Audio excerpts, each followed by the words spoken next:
Good morning. It is 6:08 today. It is Thursday, November 21st, 2019. That movie's going to be on Netflix today. That's a good thing. Welcome to Radio Westchester. This is the radio station at the train station. I'm Bob Marrone. The program is Mornings with Bob Marrone. It's 35 degrees and clear. Our top story this morning in Muncie, the stabbing of a man walking to morning prayers shakes the community. Those Westchester legislative raises are 52% outpacing inflation since 2006. Not a bad deal. 2 more sex abuse claims have been filed the day before a former student sues the Immaculate Heart coach. And the state controller audit questions payouts at the East Ramapo bus contractors. We'll be back with those stories and more. First, we go to our dear friend, Chris Conway, for the traffic. Chris, good morning. Good morning. What a warm introduction. I appreciate that. We try. All right. Warmth. It was cold coming in here earlier today. Well, I got hot coffee instead of my usual energy drink. It is November 21st, so there are not going to be any Aruba-type days coming up. Oh, he called last night. He's one of those people. You know, all the hearings yesterday? This is Tom. And the Post did it. The Post has become a disgrace for the news. But everything, even Ken Starr yesterday. Ken Starr went on Fox News and said they'll have to impeach him. Really? Yes. Ken Starr, if you know who he is. Sure. But the one thing, it was within the context, a question that the crazy man Jim Jordan asked him. At least he defends the president very well, God bless Jordan, but horribly in this manner.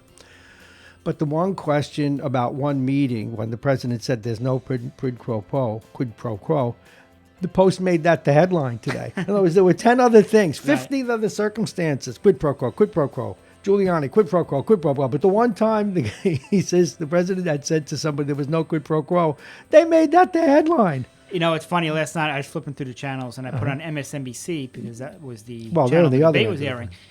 And, you know, that was the headline blaring on the bottom of the screen, quid pro quo. Well, and then I put on Fox News and the headline was, Trump declares victory, no quid pro quo. Well, look at the front page. But see, they're cute. They say, quotes himself. But they put it on the bottom because all the idiots with half a tongue sticking out go, look at the Post that did no quid pro quo. Jesus. All righty, let's go. What's going on with the weather? The weather right now, it is in the mid-30s along the Sound Shore. Today, it will get up to 50. It will be sunny all day. Tonight, we'll dip into the low 40s. Tomorrow, mid-50s, early afternoon showers, though. Saturday, sun and clouds, mid-40s. Sunday, there will be some early morning rain. Windy the rest of the day. High is 47. And weather is brought to you exclusively by United Hebrew of New Rochelle. Voted one of America's best rehabilitation and senior care campuses. It's right here in New Rochelle. Visit uhgc.com. And I'm Chris Conway for Radio Westchester. Thank you very much, Chris. And I couldn't print out our second placard because, as you know, that one computer died on us overnight. Today's programs are brought to you by the United Hebrew of New Rochelle, the top-rated campus of senior care. Visit uhgc.com. Aging Issues Management, the law firm of Payne & Con, Dominic Cigars, and Plug-in Virtual Reality. We're going to go to the news now. And then after the news, Chris will come back with sports and a few other silly things. It's time for the news. I mean, I didn't say that seriously enough. I should do my Cronkite. It's time for the news. Here now, the news. The news is upcoming. News. What's news? We're going to get to that right now. Good morning, everybody. We're trying to be in a good mood. And again, I made fun of the Post today, but they're trying to fight for the president. Now, just because, and we'll move on to those kinds of politics later, just because I think he should be impeached doesn't think he should be removed from office. That is totally up to the Senate, not me or anyone else. Whatever they deem is a removable case is a removable case. But the proof is in. There was quid pro quo. The question is it an impeachable thing?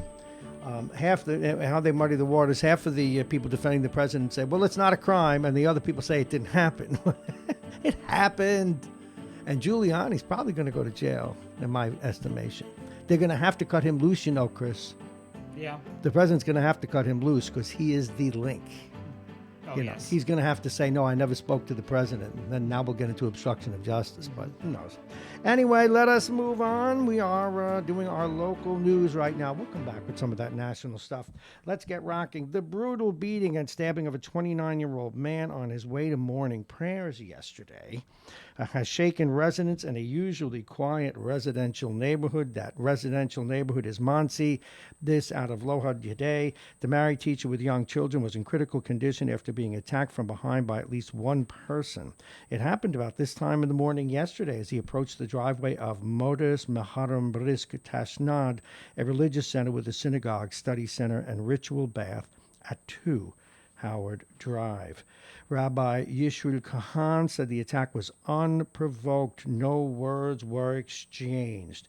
Police Chief Brad Weedle said the video obtained from the residence was not high quality and noted there was a lot of speculation about a motive behind the attack, but police needed evidence before drawing conclusions. We don't know if this was a within their community attack or some type of anti-Semitism. Too early to tell, but we'll keep an eye on that story as we move forward. One of the things that's made news over the last 2 days were those astronomical raises that are proposed for, that have me thinking about running for office, Chris, and I'm not kidding. Astronomical raises given out to the county legislators. And a story by David McKay Wilson, who covers this stuff very well for Lohud, says now in his fourth term, Westchester County Clerk Tim Iadoni has not received a raise. Now, this is the other half of it, folks, since his first electoral victory in 2005. So certainly people deserved raises. But anyway, on Friday, he received confirmation about the rumors that had swirled. County Executive George Latimer, a Democrat, had proposed raises for the county's commissioners and elected offices. While the legislative pay would rise 52% in 2020, the plan would grant Iadoni a retroactive raise of 14.3% for 2019, bringing his salary for this year from $153,000 to $175,000. Come January 1, it would go up another 11% to $195,000. Latimer maintained the raises were justified because the county's unionized workforce last year had received about 25% to make up for the expired contracts that dragged on during the no-tax era under Rob Astorino. He also pointed to salaries paid to elected and appointed officials in Nassau and Suffolk, the high-priced downstate metropolitan suburbs that rival Westchester for how much its public employees are paid. But then again, the point of Mr. McKay's article is that those increases are even greater than the rate of inflation. Now, that's just a note. Whether or not they're appropriate, the public will decide. At the end of the school year in the mid-1960s at Immaculate Heart of Mary in Scarsdale, Sister Elizabeth asked a young David Pasula to deliver a note to another student and then return to class. That's how this story opens up in Lohud today about sex abuse. The teacher, Edward Ten Gaynor, didn't acknowledge the presence of the child once he got there. Pasula walked up to the recipient, handed him the note, and then Gaynor began to yell at him for doing so. As Pasula ran out of the gym, he yelled a derogatory term at Gaynor. Anyway, the same term was used by former students to describe Gaynor in many of the recently filed lawsuits that accuse him, this particular Edward Ten Gaynor, lawsuits accusing him of sexually molesting students. So as we find out more about that story, so too will you. But that's the way it was presented. A state comptroller audit released Wednesday questions why the East Ramapo Central School District paid more than $800,000 to bus students of hundreds of private school students to yeshivas over the past 2 years, even though they were not registered. This in Lohud today. The audit by State Controller DiNapoli said it discovered about $496,000 in payments for some 717 students.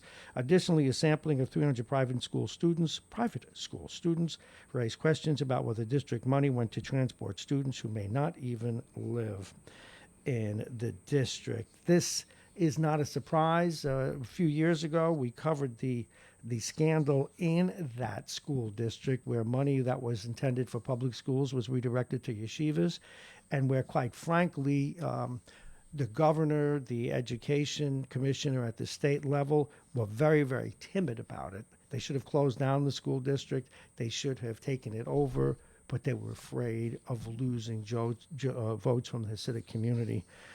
One of those tough things you learn doing the news, Chris, so that this story years later, where we thought it was all resolved, still has legs. This next story out of Mount Vernon, as we pass through 619, the trigger man in a fatal 2018 shooting in Mount Vernon, well, he pleaded guilty to murder yesterday. This out of Lohab.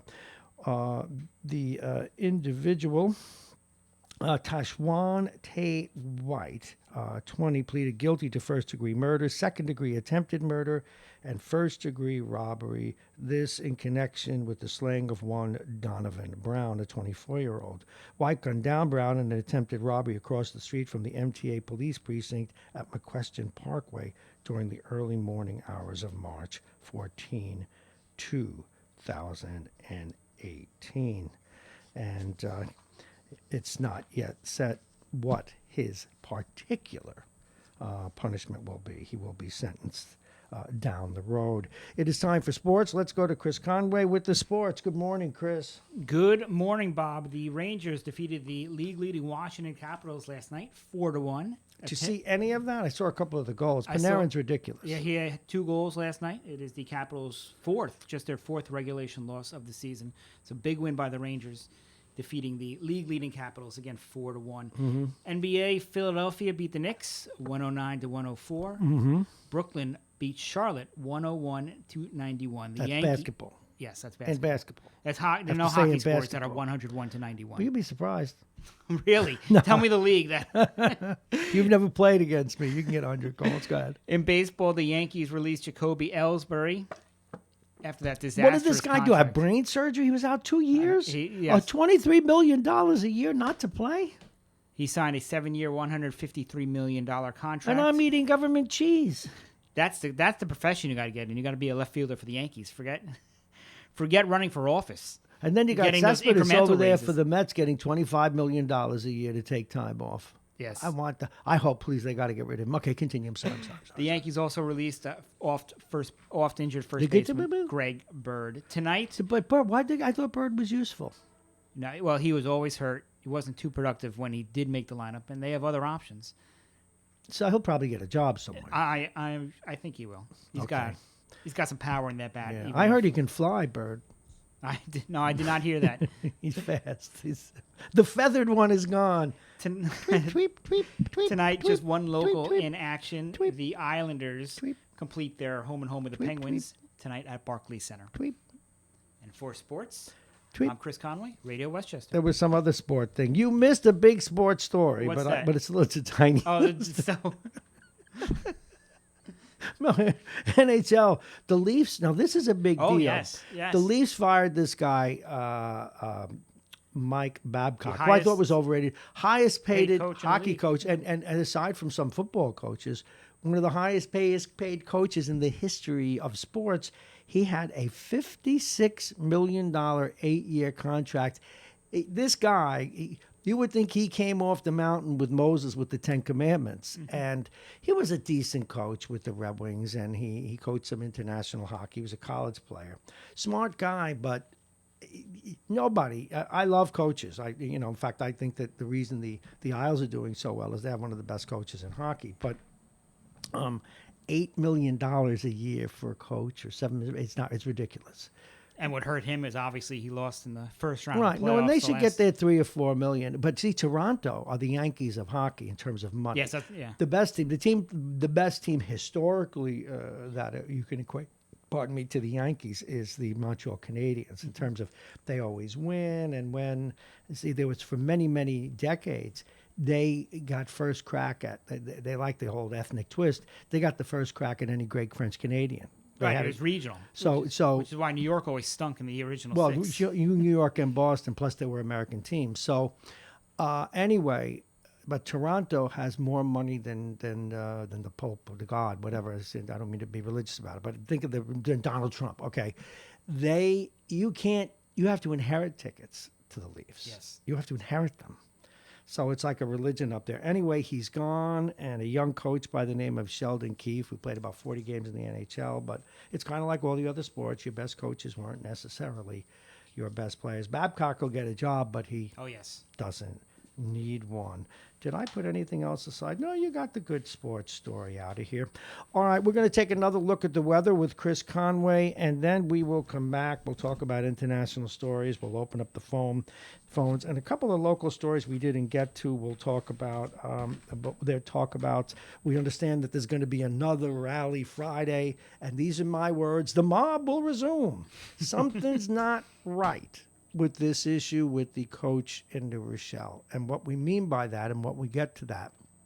Is he going to coach, by the way, the playoff game? Nobody knows. Still, no one knows? But the longer it goes, one of two things is got to happen. When I say got to happen, from a standpoint of logic, I mean, I don't know the future.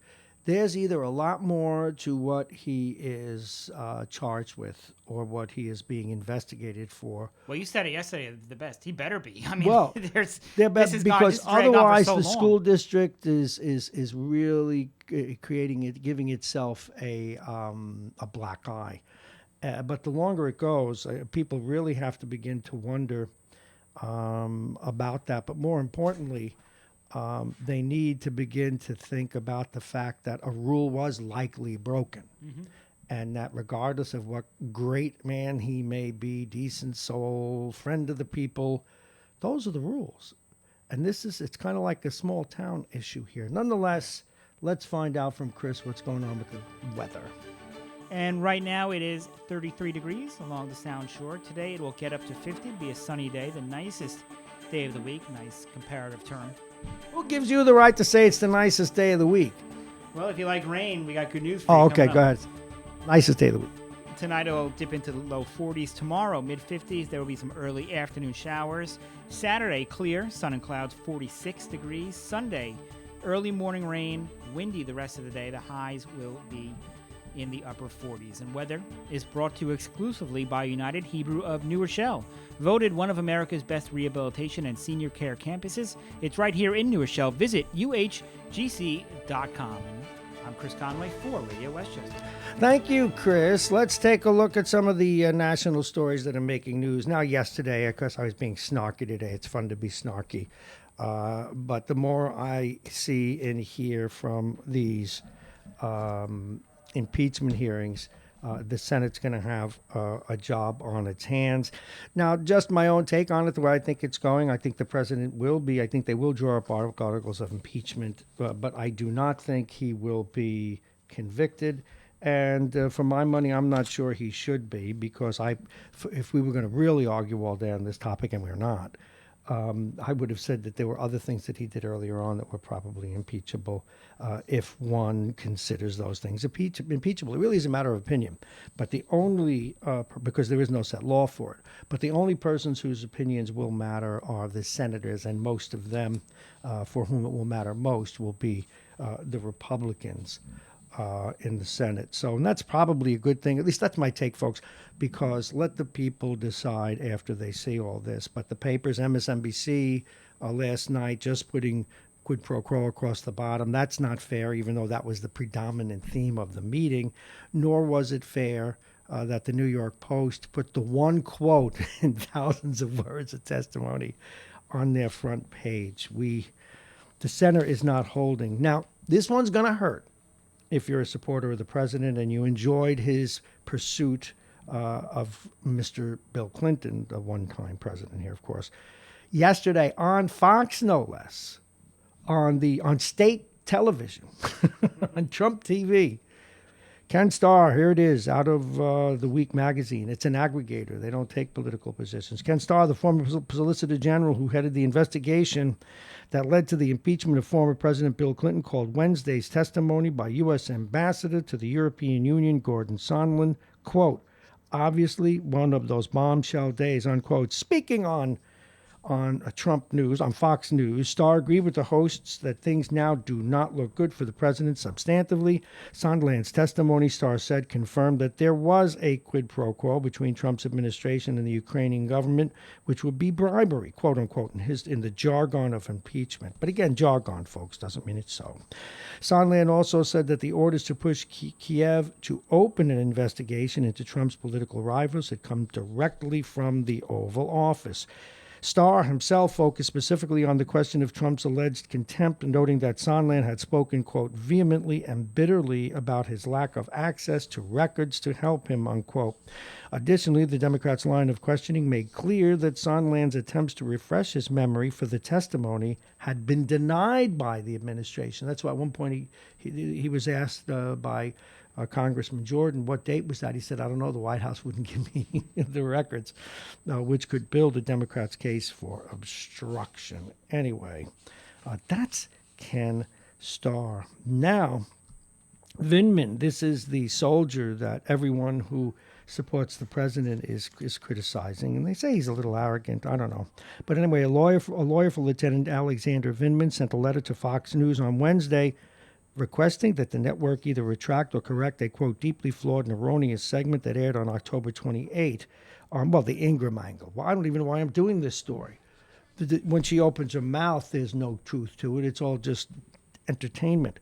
Vindman is the National Security Council's Ukraine expert, and the segment aired prior to his closed-door testimony as part of the House impeachment inquiry.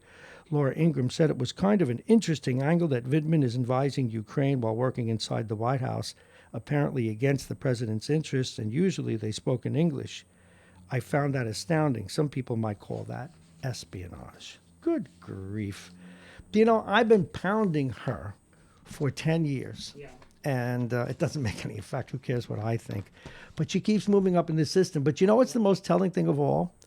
They were actually considering, as if they didn't have enough liars, like Kellyanne Conway and Uncle Fester, the one that retired, as if they didn't have enough of them.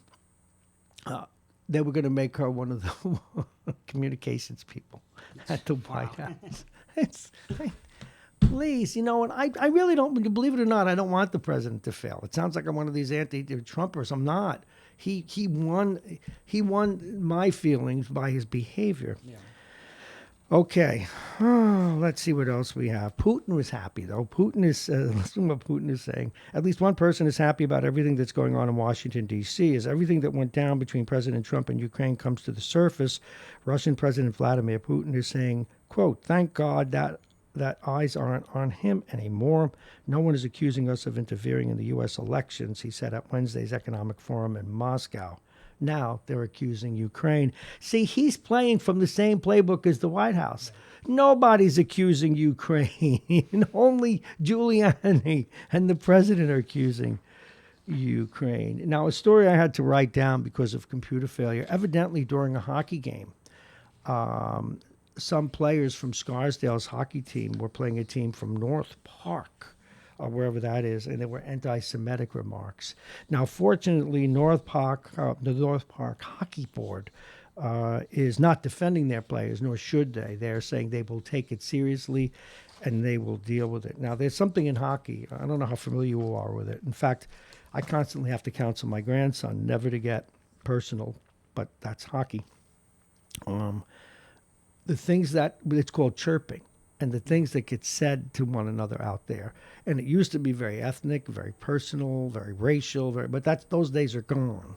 And it doesn't belong in the sport, whether a person's Jewish, black, Italian. But it does still go on. In fact, it goes on.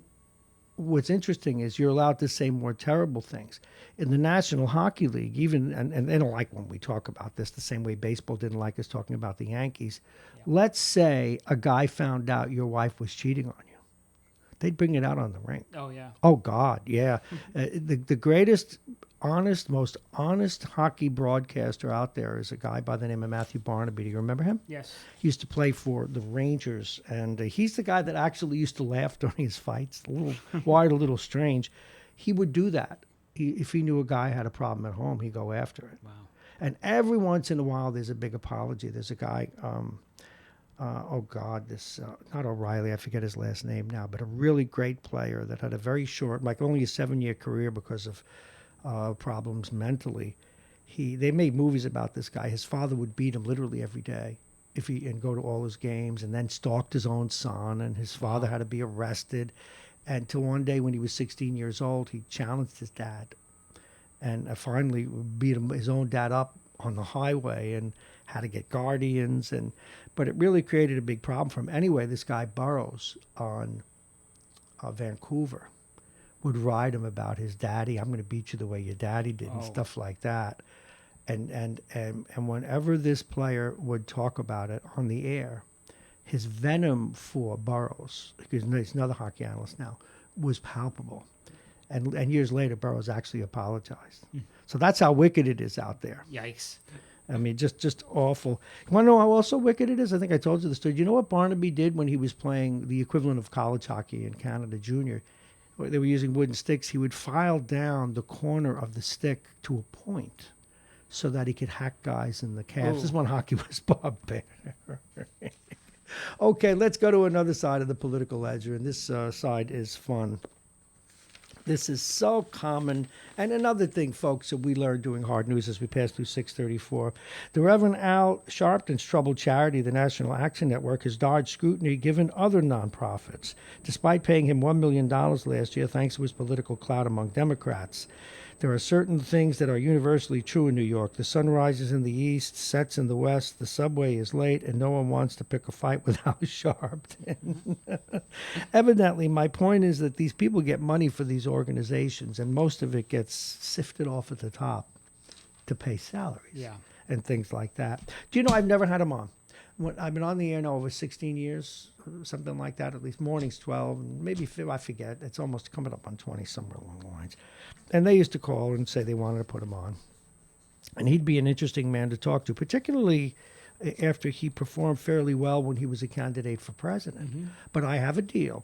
He can come on one of my microphones when he apologizes for what he did for ruining the career of that prosecutor. Oh, yeah. When he apologizes for that, we'll talk to him. Until then, it's over the Toronto Borough Alliance. We will not do it.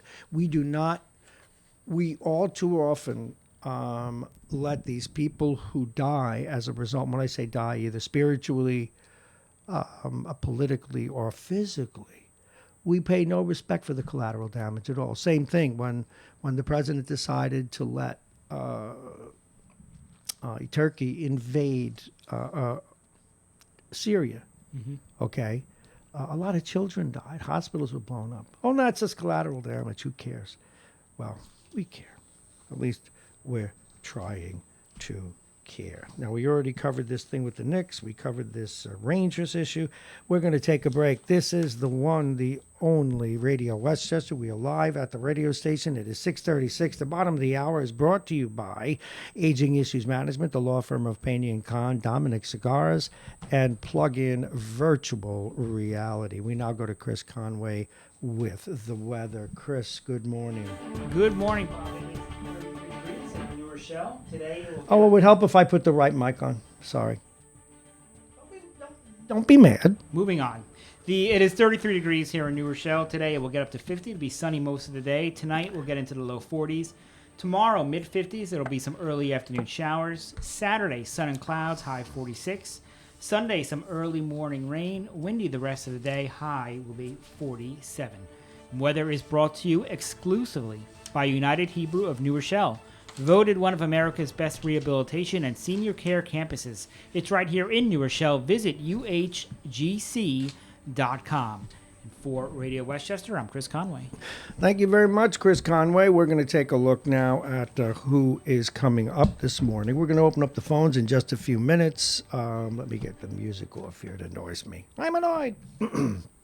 We actually invited on today because he's been running around and get another take on what's going on here in New Rochelle and what's going on here across the country regarding the impeachment hearings. Mitch is going to join us today. Oh, he is? Is there a specific time? Or yeah, he's going to be with us at 7:20. No, he's going to join us at 7:20. Then at 7:35, John Bailey from our White Plains, our man in White Plains.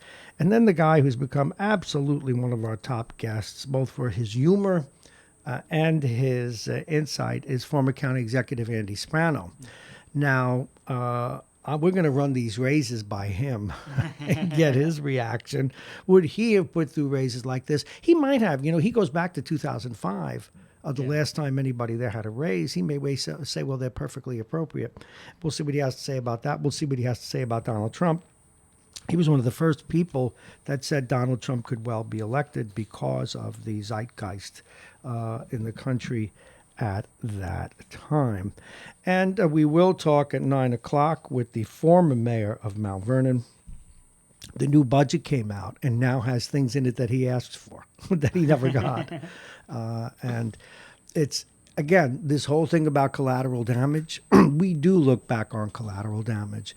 And the collateral damage in that city, whether some was self-imposed or self-caused by the mayor, but also by the city council and the comptroller and the Democratic Party in this county, we give him a chance as well. We bring to life the people who were destroyed or hurt by the system. Yeah. And we will continue to do that as we go forward. And that's why we stick up for this guy Vindman so much. How is it in this country, Chris? Maybe you can help me.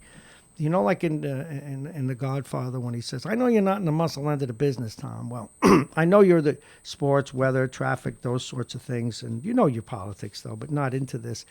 How do we take a war hero with a Purple Heart and medals, who is an absolute patriot, and as Laura Ingraham did, as people in the White House suggest, so insult him because of his honesty and integrity, which is like what's happening to Feijo here in the same. I make that analogous.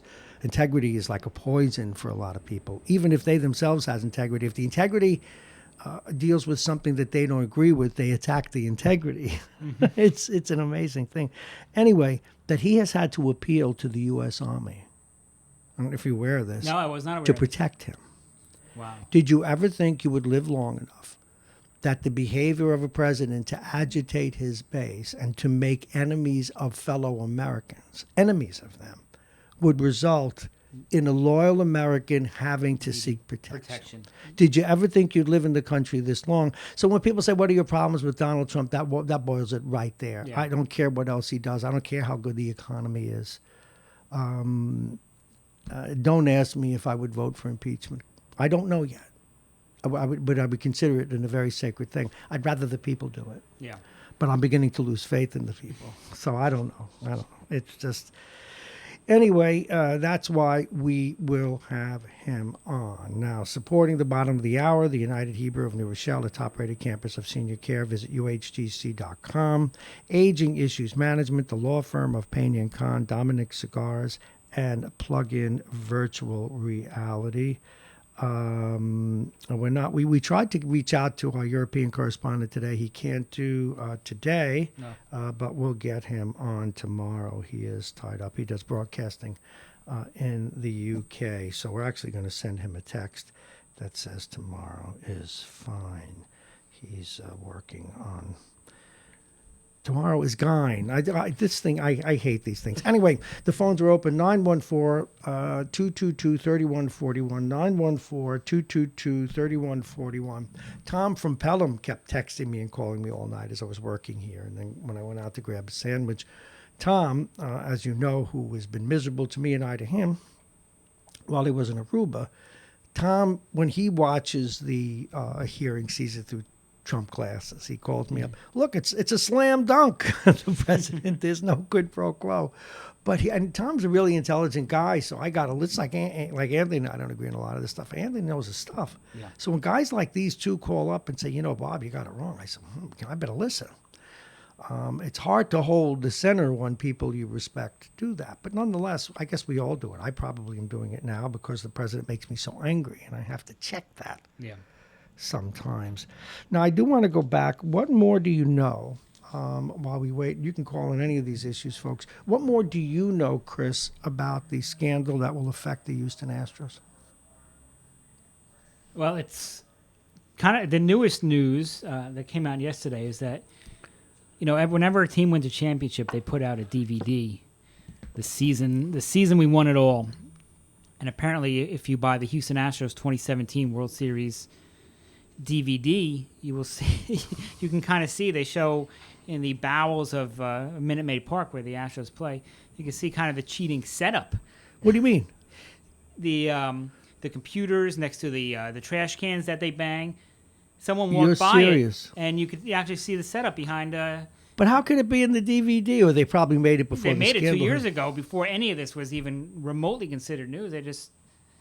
The footage got in, and so that will be Do you have any Exhibit pictures A. of this? Do you have photos of this? I think there are photos online. I'll try and pull Yeah, them you should. on my phone. in You the should next few try minutes. and find that.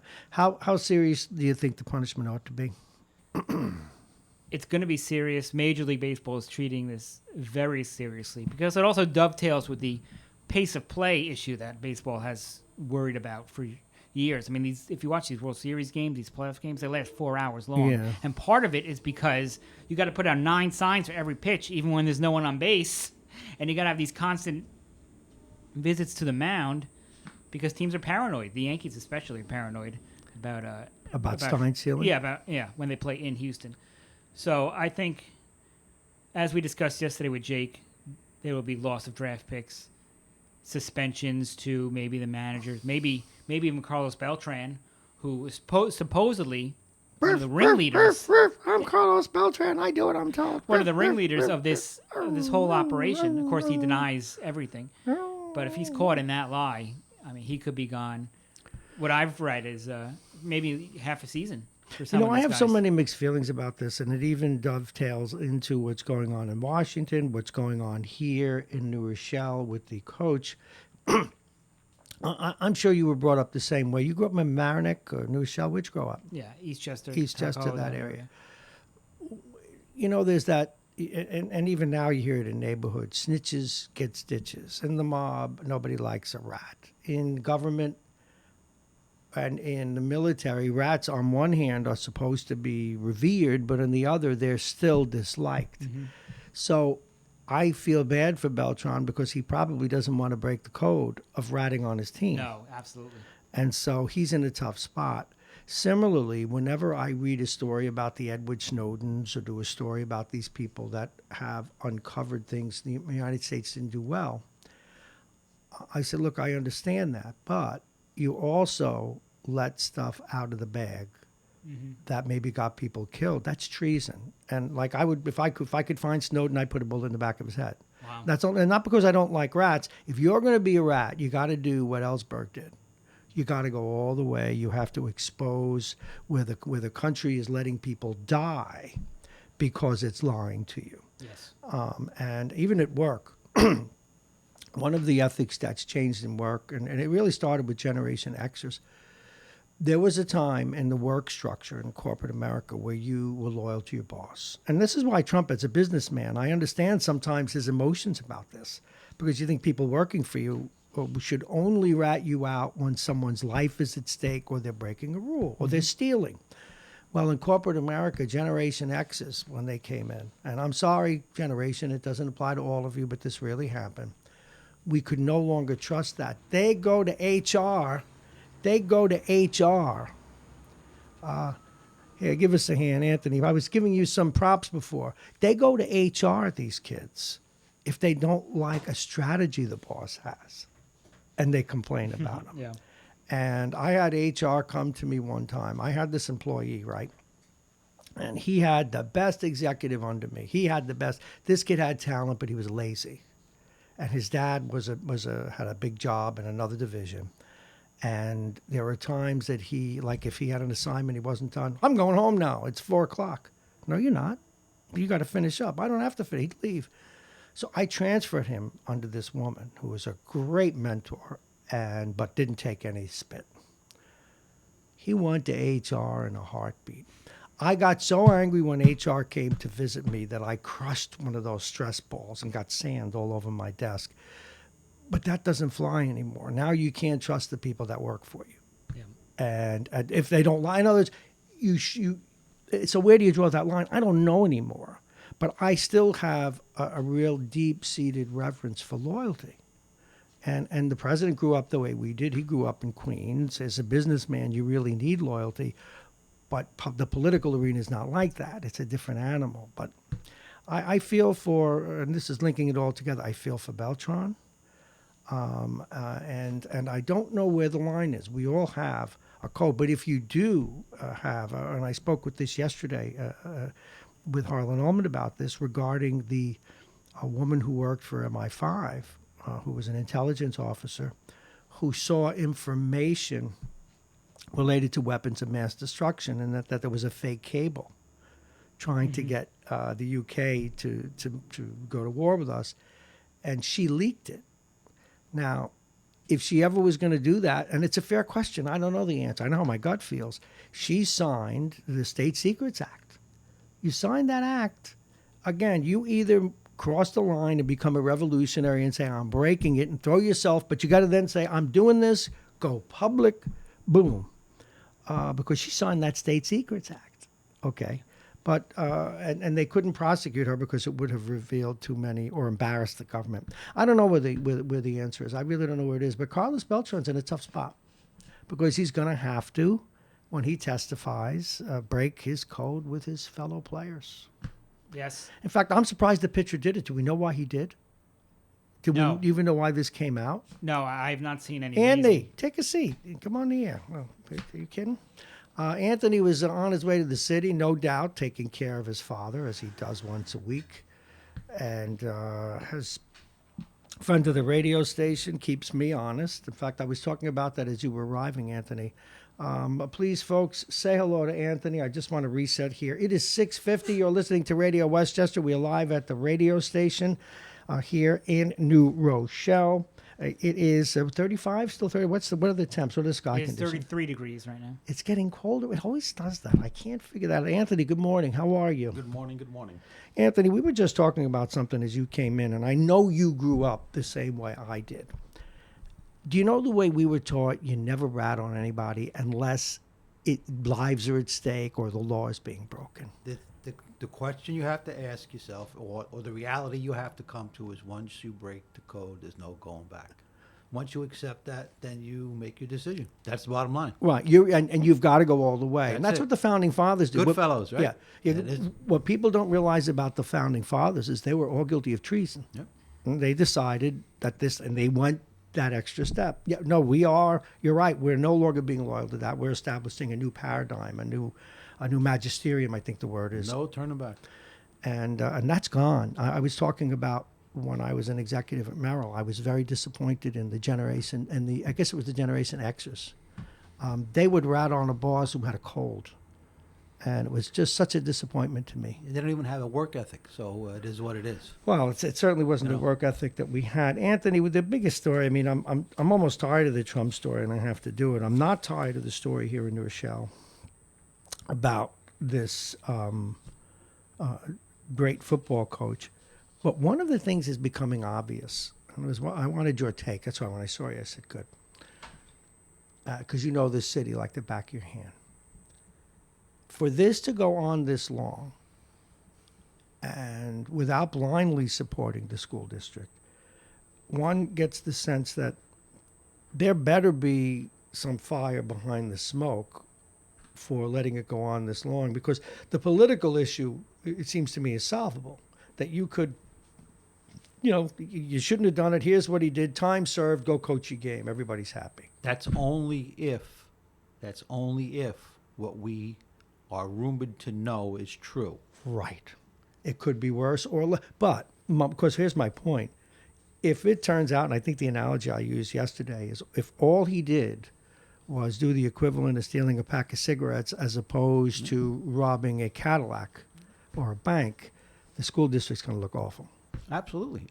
But it's also do or die for the superintendent. Her qualifications, I think, demand to give her the time that she needs to do it, but then she'll have to be held accountable one way or another when it comes to a conclusion. Again, just going by what everybody has accepted as happened on face value and not knowing if there is anything more, okay, it seems like it should have been resolved by this week's game. One would think. But again, I think the people that are supporting the coach, and it's just my opinion, your reaction would matter more, is I don't think people are respecting how serious the issue is, even as we understand it. Because had this young woman died, if what we understand to be the case is so, had this young woman choked on her vomit, if indeed she was that ill, and died, the school it is unimaginable how much the school would be sued. Even if God forbid the parent got into a car accident on the way home, Yeah. because the child, although the parent took the child out, the child was not released as far as the school was concerned, because the child was not signed out by the parent. Yes. Okay, and quite honestly, I'm going to say this, and a lot of people are not going to like it, but it is what it is. Welcome to my world. There are people that would defend the coach if it was a very egregious, provable situation, because Yes. a lot of this is emotion. Yes. Well, one of the things they did, and it's great because they do it in politics too, on both sides. They had this young girl say, "One day I had a problem with the coach, and of course, by all accounts, he's a wonderful guy. You're a wonderful guy, Anthony. But if on the way out of here, good father, good grandfather, you decide to steal that Jeep, you stole the Jeep. That's right. Wonderful, Anthony. Now, should we say, oh, God, a good guy was down on his luck. He was broke. Do we care? Yeah, a little bit. It's probably going to be mitigating when we penalize you, but you did both. People look at people as black and white. It drives me crazy. There's an old saying, I don't know if I guess, well, we're not on radio, so I guess I could. Well, you're on. I have a little bit I have of my liberal- own. You have a little bit Yeah. of leeway. A working woman is trying to make ends meet, and a woman who lost her virginity is a putana. Oh, God. Well, Okay, yeah. you understand? So it is what it is. That's what I'm saying. Well, what you're saying is that that kind of mentality, Yeah, which is unfair to women. Right, Totally. right. Exactly. But in general, what I'm saying is, we judge right now. Everybody's judging without knowing all of the facts. We may know the basic incident, but there may be a lot more behind it. Yeah. And if it comes out that it is, again, now has surfaced, afterwards, that it's the director, whatever director it was. Oh, in- if in a there's pissing match with the right, coach, which is then I'm sorry, then Superintendent Fay, who needs to just right. But fade again, into the. however, I have this. Bob Cox and I go back and forth about this. If that is true, and that is why they decided to act on it now with a new superintendent, you still have to go by what the if you will, quote unquote, the crime was.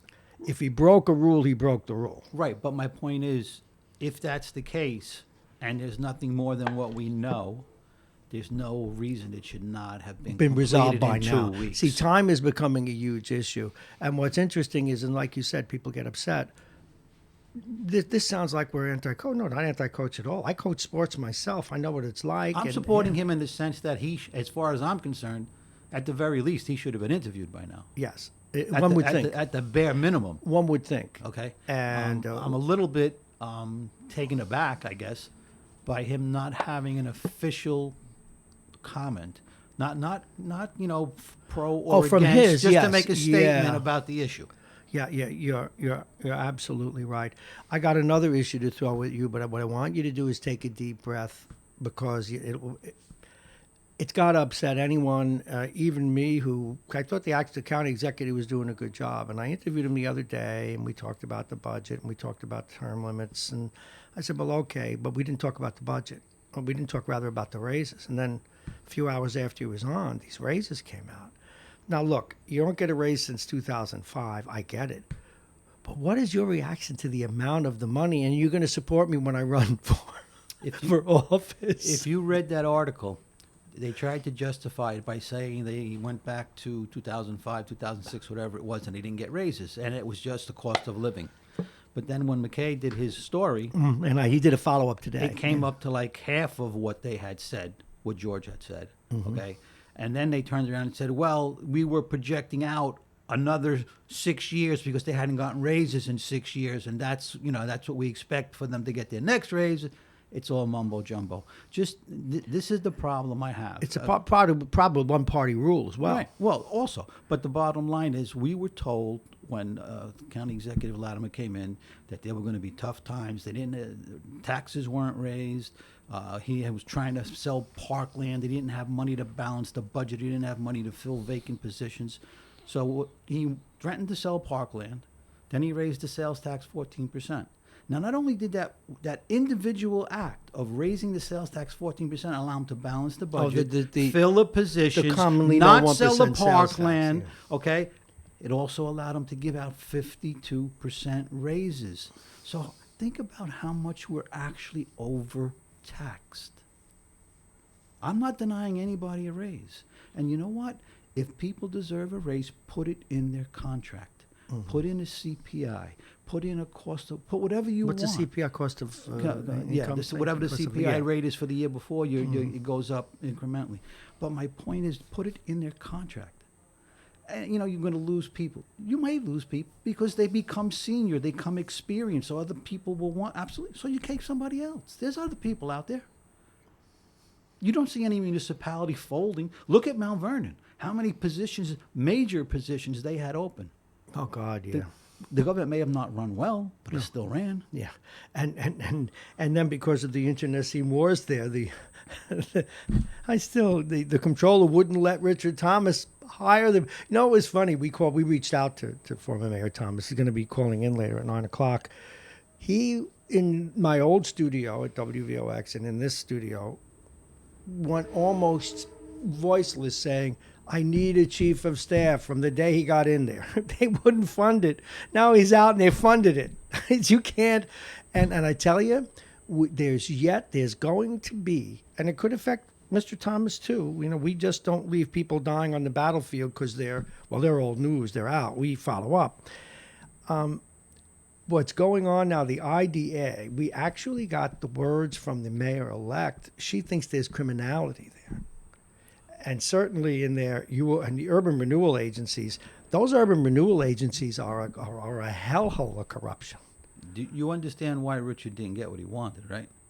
Because he bucked Reggie. It's always been my take. That's the bottom line. And again, he made his mistakes, as you know. He didn't know how to make friends. He made too many enemies. Even though he will defend Mr. Spezio, the optics of bringing in someone with his reputation, the optics of that, even though he may have needed the campaign money, even though he may needed a tough guy in his own team, which he would tell you. But again, one of the hardest things about this job and people who are honest commentators is how things can coexist. Richard made mistakes, Richard Thomas, okay? And who knows, maybe he even made mistakes that are more egregious than we know.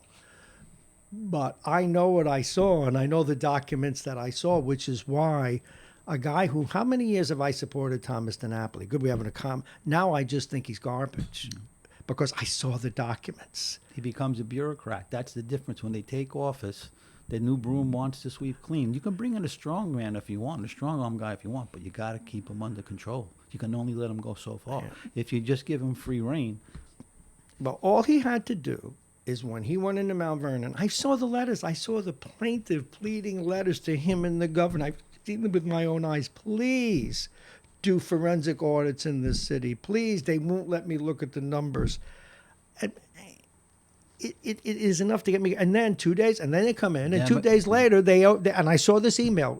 This is not making this up.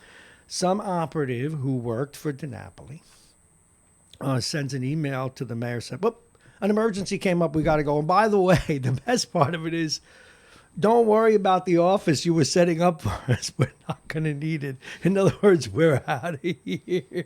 Call from Reggie to the state. That's Was all it Democratic? No, we don't know. We have to allege that, but that's how it felt. That's how one-party control works. And it's not the Democrats. They just happen to be the party in power right now.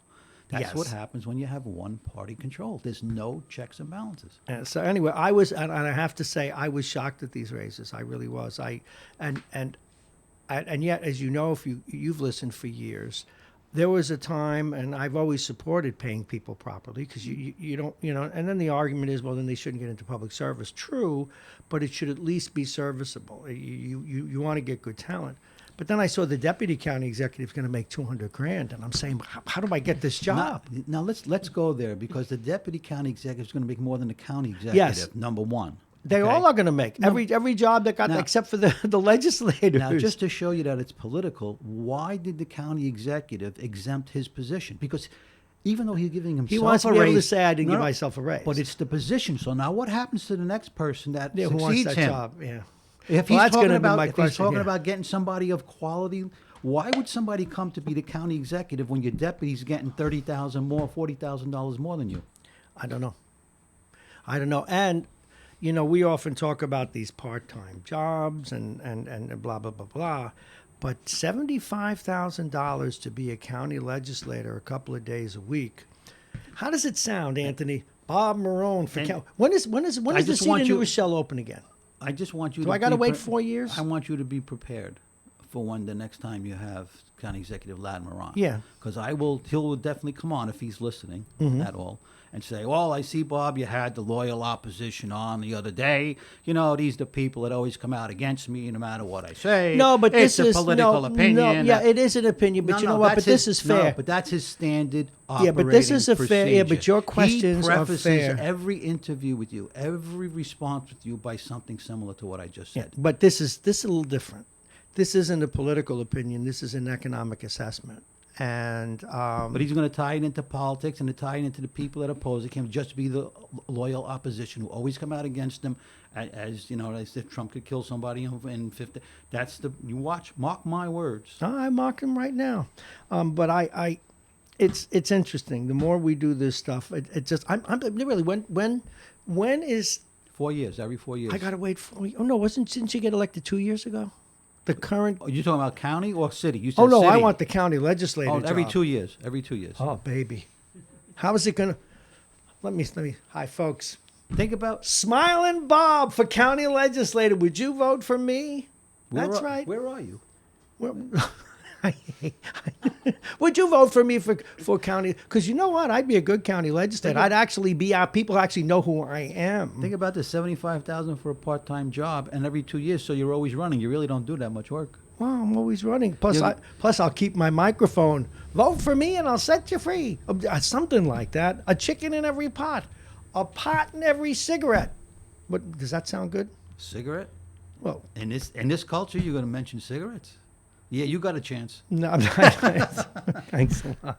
Bob's already been canceled after that. I'm getting impeached, and I didn't even run yet. I've actually dabbled with it. You know, on a serious note, I probably wouldn't do it. I'm not exactly young of tooth, but there was You would probably be a one-term whatever. Oh, I would be, because there would sooner or later there'd be some issue that I'd go down in flames with and wouldn't eat the Kool-Aid. I would love to have you on the school board right now. I would have a lot of fun on the school board, and I would have a lot of fun on the school board only because all I ever asked was give me some consistency, and why I'm still in the Fayho corner is having seen this before in corporate America many times.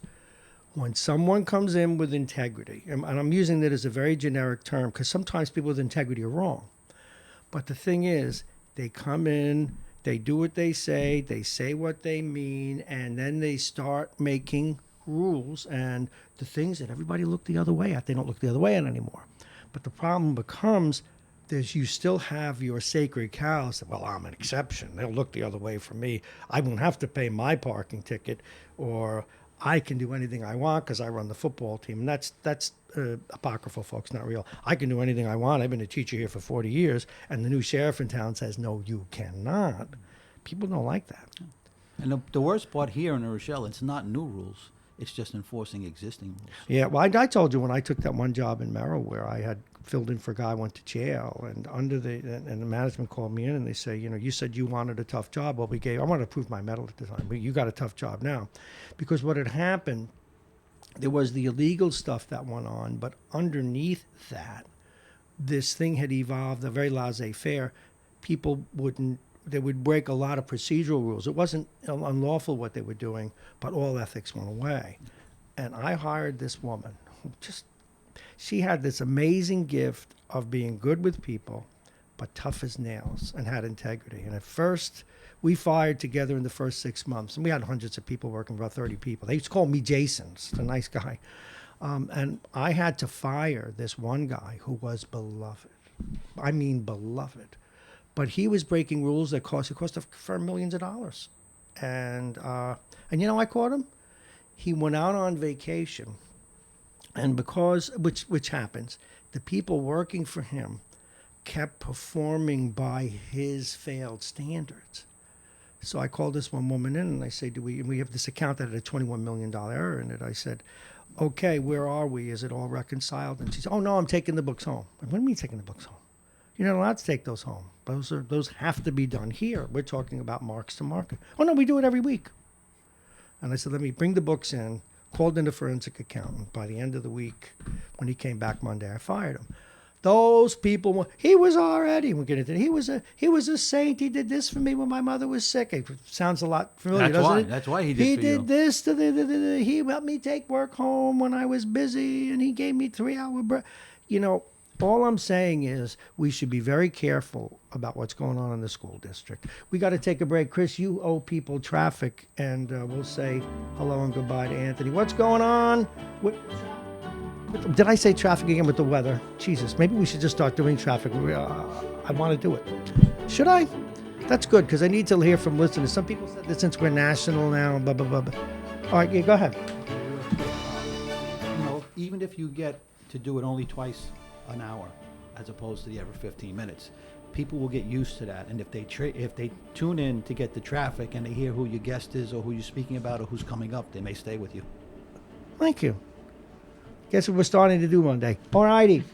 Let's see if you can do the weather halfway decently. You're on the air. The temperature right now is 34 degrees along the Sound 34. Shore. Today it will get up to 50. Sunny. 50. Tonight, low 40s and clear. Sunny. Tomorrow, mid-50s, early afternoon showers, though. Showers. On the weekend, Saturday, sun and clouds, high in the mid-40s. Sunday, early morning rain, windy the rest of the day, high of 47. Weather is brought to you exclusively by United Hebrew of New Rochelle, voted one of America's best rehabilitation and senior care campuses. It's right here in New Rochelle. Visit uhgc.com. And I'm Chris Conway for Radio Westchester. Do it around the side in front of the camera. Makes me look incompetent as I am.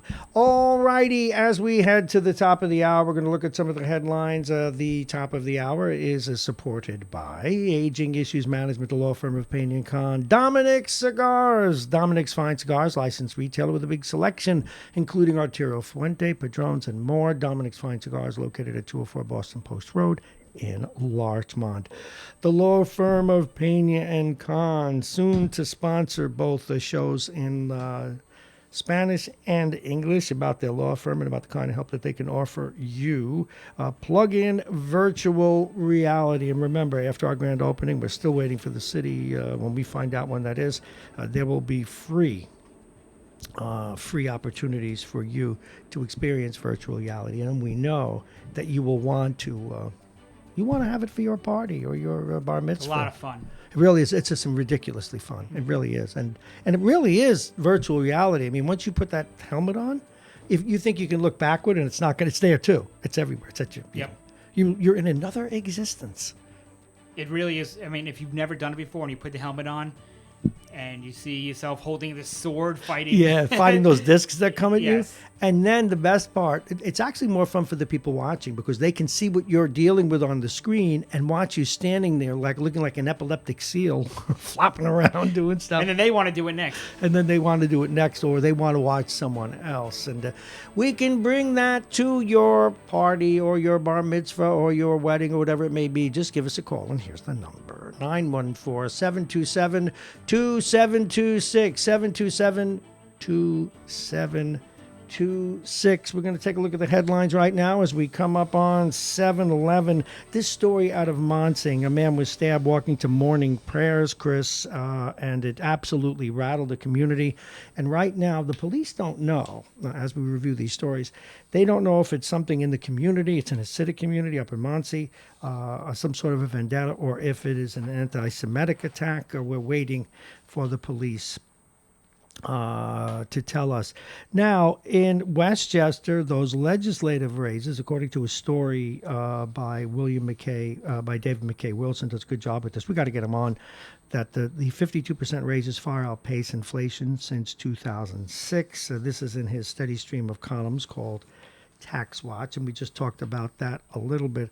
They are large raises. Now, the part that is used to justify them, and it is a great justification. The question is how much money, though. Some of these people haven't had raises since 2005. That's a long time. I know what that's like. And there are 2 more sex abuse claims filed a day after a former student has sued the Immaculate Heart coach, a man by the name of Edward Ted Gaynor. So we'll find out more about that as we continue. But those charges are continue to come forward. And the state controller is rightly questioning payouts to East Ramapo bus contractors. And that's a problem that East Ramapo has had for a while. What happens in the school district there, they got in a lot of trouble because it is a town that is largely either Hasidic or African American. And a lot of the money that was going to the district was diverted to private schools. And so they got in trouble for it. The governor did his best chicken act. So did the superintendent of schools up there. They refused to really take any action. But finally, pressure upon them forced them to make changes. And things are doing pretty well there. But now the audit shows that they were paying buses that they shouldn't to take people to yeshivas. Now, that's not uncommon. We did that here in New Rochelle, but it was all done through the city. You know, the city said, yes, even though these people are going to private schools, we will fund it because they were fair if they were in public schools. I'm not sure I agree with it, but it was done legally and properly. I just don't know if you go to a private school, well, you should be on your own. But then again, there's a part of me that has always said, Chris, that at least the state should fund that part of it that's core curriculum. Right. You know, and which they were doing, by the way. So who knows? Brighter minds than I. There are many. The trigger man in a fatal 2018 shooting in Mount Vernon has pleaded guilty. This in Lohud today. And the man's name was Tashwan or Tay White. 20 pleaded guilty to first-degree murder. Imagine that. 20, your life is over. These kids. White gunned down an individual by the name of Donovan Brown during a robbery. Also, one Pierre Mensah, White's uncle, and another fellow, Philip Spearman, are the other two suspects. They have yet to be tried. And I'm getting a little bit of asthma in my throat, so you've got to talk for a minute. Well, it is 7:15 here on Radio Westchester, 34 degrees along the Sound Shore. Hopefully Bob lives, and if he does, he'll be back momentarily. No, it's just one of those things where you get the deep tickle. I have a very light touch of asthma, but it just attacks just like that. And this would be, but imagine what it would do for my ratings if I croak on the air and fall into the mic. Oh, be boffo. You could win any election without publicity. There are people who have won elections and been dead. Mm-hmm. You know, anyway. Going back to what the hell was I talking about? That really came on me quick. It just closed up. I've got pills. Don't worry. I've got everything that I need to take care of that. It is 7:16. In a few minutes, we're actually going to be talking with the Mitchell and get yet another take on what's going on here in New Rochelle and also the hearings. And I'm sure he'd love to hear from his buddy Tom. They don't agree on anything regarding the Trump situation. But what was I talking about? Yeah, actually, there was a period, I was a political science major. I really wanted to be a politician at one point. Really? Yeah, and many people have told me, dear friends, family, it'll eat you alive, don't do it, it's blah, blah, blah, blah, blah. And now doing the news for 15 years, I see why. But what I also see is there seems to be no room. It's even worse than business was. There's no room for sincerity. Yeah. And because, and it insults all of us, we who vote, that the powers that be, in order to get in office, always feel necessary to lie to us on all sides because they don't. And is there any level of political? Not that I'm certainly I'm not perfect. I have my peccadillos, my problems, as everyone does. But I always wanted to run for office. Yeah, I did. And I was a great supporter of Robert Kennedy. Mm-hmm. And it was the first time I did any work for anybody. And I still will remember till the day I die, my sister waking me up at 5 a.m. to tell me that he'd been shot. Oh, yeah. Yeah. That was back in 1968. Hell of a time. I know you're too young to remember it, but in a span of 3 years, Kennedy, Martin Luther King, then Robert Kennedy, it was just... And then within all that, his star grew later, but even Malcolm X was killed. But he had tarnish. You know, that's a tough, very interesting man who needs to be credited, but also he did create a lot of hate too. But I don't know, I have mixed feelings about Malcolm X. But his book, one of the finest books ever written. Oh, really? Because he captured a lot of nuances. Alex Haley wrote it. A very smart guy. He was the smartest guy in his class up in Flint, Michigan, I think it was. And he was the only black kid. And some of the subtleties in the book, well, the biggest subtlety is because he was black, kind of like we do with children. I thought we had a call coming in. They would talk about him as if he wasn't there. Or they would talk about black people in the third person as if he wasn't there. Things like that. Or another subtlety in the book, there's as he's coming up through the whole dance swing era and all of that, and wearing the crazy clothes. The two things that stick out in the book, it's funny what sticks out, is there was this guy, West Indian Archie, and he made a point that has stuck with me all these years since I read the book, and then the movie was fairly accurate to it, pretty accurate to it. This guy, West Indian Archie, was such a genius that he would take bets and never have to write them down. Oh, yeah? He would take a whole slate, college basketball, 40 games, not write them down. Calculate what you owed him. Know when to show up, mix toughness and niceness to collect. The point being that this guy could have been an accountant, he could have been a CEO, he couldn't have been, he could have been a lot of different things, but he was black, hence none of those. And so that stuff, and some funny stuff, like because a lot of black men in that era were taught to hate themselves, they were also taught to hate their curly hair. And so during this one period in time, I guess it was in the 30s or 40s, he would always get his hair straightened. And evidently, to straighten your hair, you have to put in this powerful stuff that burns. And he didn't know that the plumbing was broke. So he went over to the sink and it didn't open. He had to stick his head in the toilet my God. and flush it. But a very interesting guy who towards the end of his life broke with the Nation of Islam and became a Muslim in the more traditional sense. So my only mixed feelings because he was so angry and I rejected that. But he was right about a lot of stuff. One of his favorite lines is, though, we didn't land at Plymouth Rock. Plymouth Rock landed on us. It's a great line. Anyway, so much for that. It is 7:20. We do expect to hear from Mitchell momentarily and see what he has to say. And then we'll talk about a few other people did I say about a few other people as we go forward? After that, we will talk with John Bailey. He will be in at 7:35. Did you ever read it? Did you read that book? Did you read that book about Malcolm X? No, I didn't, but it sounds fascinating. I mean, it really is. It's good. The movie's good too. His nickname was Red. He had red hair because he had white people in the descendants of his family. And a very interesting guy. Went from being the most popular guy in his school, then to being a civil rights activist, and et cetera, et cetera. And his great legacy spoiled by that guy out in Chicago. I forget his name now. What's his name? Herbert? No, I don't know. I can't remember his name. Anyway, we're going to take a break. We'll be right back. I got to do a reset.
All right. We've taken care of a few technical issues, giving you a chance to catch your breath. It is 7:22. We've not heard from Mitchell, who we thought was going to be calling in this morning, but we did get a message from his alter ego, our friend Tom from Pelham, late of Aruba, and last night late of calling us saying, Hey, Bob, what did you think of the hearings? We love him. We don't always agree, but he actually got a compliment from one of our long-term callers, and it kills me to give him a compliment. So without further ado, let's welcome home Tom from Aruba. Welcome home, Thomas. Hey, Bob. Good morning. How are you? Well, good. But before we do anything else, kudos to the best metropolitan area sports team, the New York Islanders. Kudos to you, sir, and your team. Thank you. I appreciate that. It's good news to hear in November and better news to hear in June. Much better news to hear in June. And when we get out there, by the way, so we're going to go to a game together, by the way. Well, do we know, are we going to the Barclays Center or are we going out to the great state of Nassau? Boy, Bob, my preference would be going out to the island. I agree. I Yeah, agree. we can drive in the car and yuck it up instead of rubbing bodies on the subway. No, and plus that is the home of the Islanders, and whenever I go, Yeah. do you know? I think I told you I went to their very first meet and greet in 1972. I met Bob Nystrom and a bunch of other guys. Bob Nystrom and In '72, you met Nystrom? Yep. He had just been, he didn't even play for the team yet. In fact, he went up and played for New Haven that first year. But Nystrom was the nicest young kid. Well, not a kid, he's 3 years younger than I am. But Nystrom and Henning were terrific. In fact, what was cool about it, to share a little bit of that history with you, it was Bob Nystrom who told me that the best goalie he ever saw in his previous years playing out west in Canada was John Davidson. Oh, wow. He said, you're going to see this. He had that flowing blonde hair. Oh, man. He was my favorite player on the Isles because he did something that he could get his goals. He was a good checker, and he was a fearless fighter without being a creep, and that's very rare. He fought for his teammates. He was fearless and just a great, decent human being. Really good guy, Bob Nystrom. He became my friend for life in that first game in the first Stanley Cup when he defeated the hated Flyers. Yeah. Well, that hockey team you referred to, the New York Islanders, are my sports shining light because all my other teams are disastrous. Oh, They really are. You a Jet I fan? don't even want to get. I don't even want to get into it. I just want to move on to another disaster to talk about, and that was the hearing yesterday. Go ahead. What a farce, Bob! Only you and the New guy- York Post agree with that, but go ahead, have your moment. You get a guy, this Ambassador Sondland, who shows up and for about an hour gives an opening statement.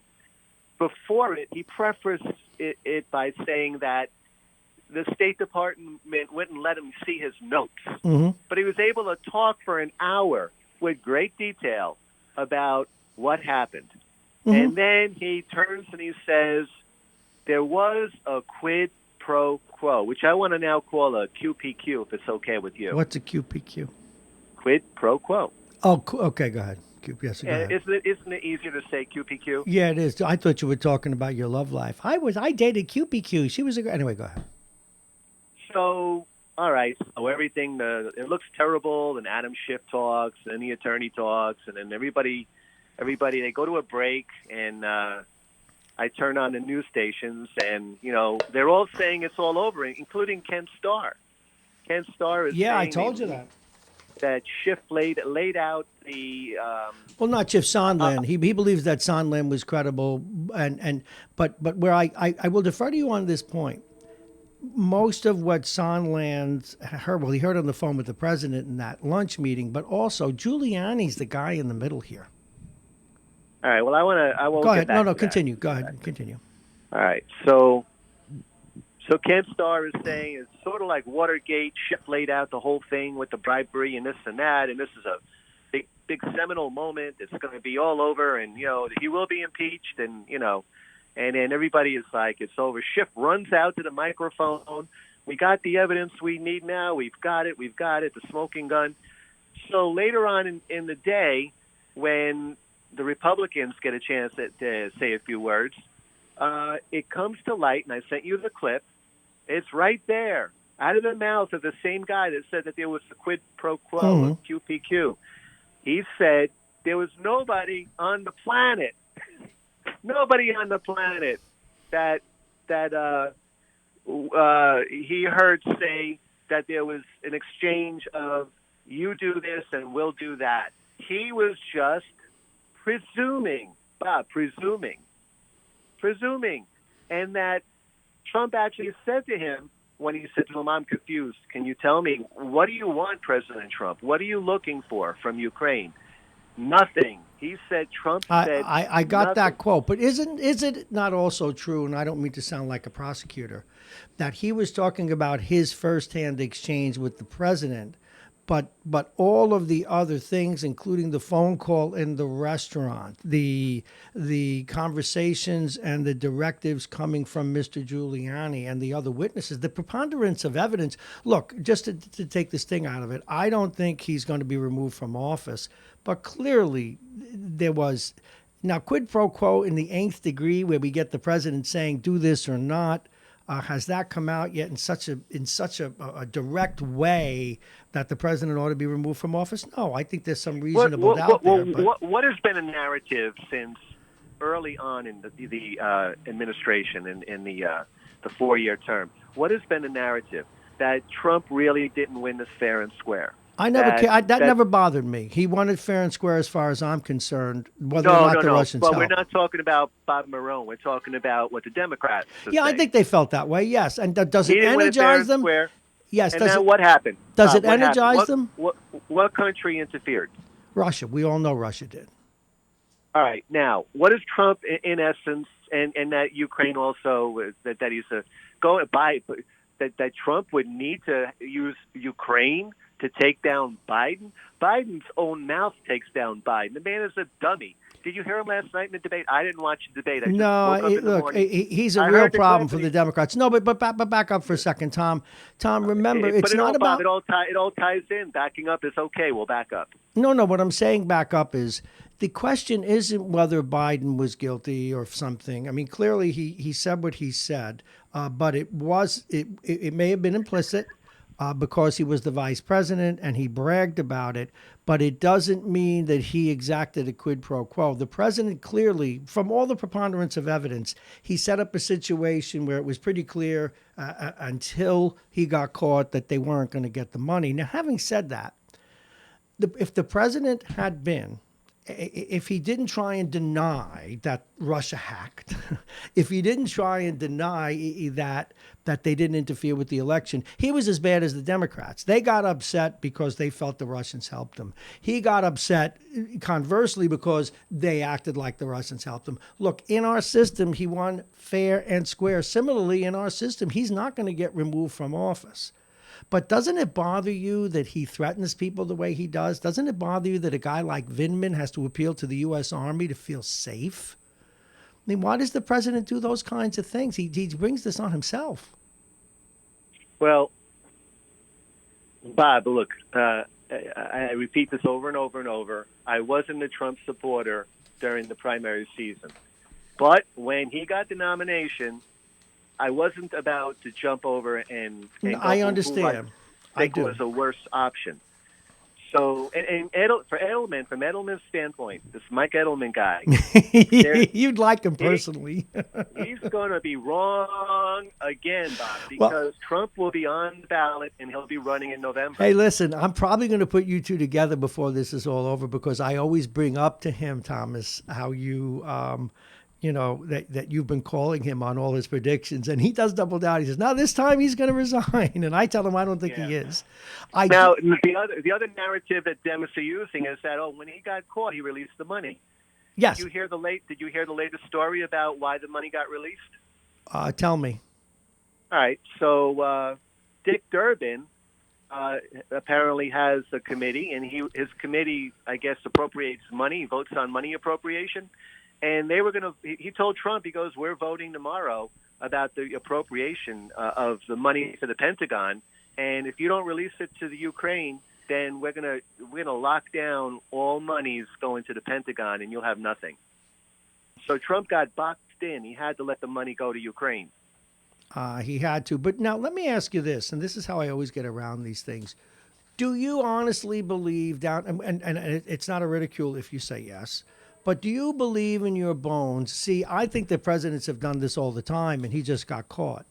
But having said that, do you believe in your bones that he wasn't, or that Giuliani and this whole back channel, that they didn't exact some sort of a quid pro quo saying you better do this investigation of Biden?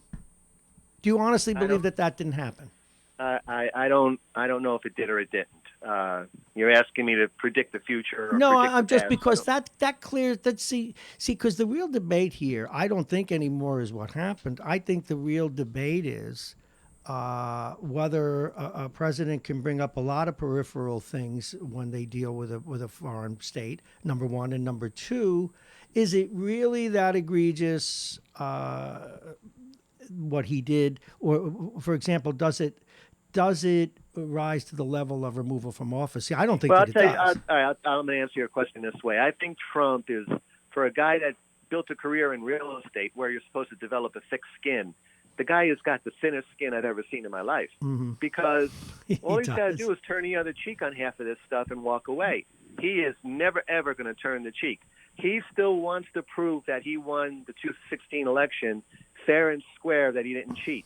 I believe he did not cheat. I believe that he is offended by the fact that people think he did cheat, and he's out to prove Understood. it, and he's doing it in a way that's actually implicating himself in crime. Understood, by the way, to the point where, see, I think where there's a great paradox here. To your point, and I hate to support your point, his base is still there. His base got him elected. His base is such that if Elizabeth Warren runs, he will win again. So I hear you, but where he got himself into trouble there was denying that the Russians hacked it. In fact, well before he even declared for the presidency. I think you need to expand on it. He is denying that the Russians hacked it in order for him to win. Well, that I think has been established, but that still doesn't take away the presidency from him. My point. I think he understands that the Russians did attempt to hack, have done it. But they wanted him to win. Do it again in the future. But they did want him to win. No, that's pretty. They didn't do it to benefit him. Yes, they did. I think that all the evidence points to that, but I don't think that that's a crime either. I mean, they referred him because Hillary Clinton was very hard on Russia, and even you've heard a guy that you've also criticized, Harlan Ullman, and thinks that was a good move by the president to try and warm relations with Russia. Anyway, this has been fun. My new guest is in. Welcome home. How do you like the cold weather, Tom? Tom? Cold. I didn't go outside yesterday. Well, did you go out today yet? No. Hold on a second. Tom, give him the temperature, would you please, Chris? 33 degrees. Good. Yeah, I know. Well, I'm sorry about. Can I make one more comment? Go ahead. All right. Well, I have two more comments, but they're going to be lengthy. But I'll give you a quick one. As I was driving back from the airport with my lovely wife, heading back to the cold climate. She must be listening. Lovely. Go ahead. We were on the Hutchinson River Parkway, and I just don't understand why they can't solve the truck running under the bridge, getting stuck problem.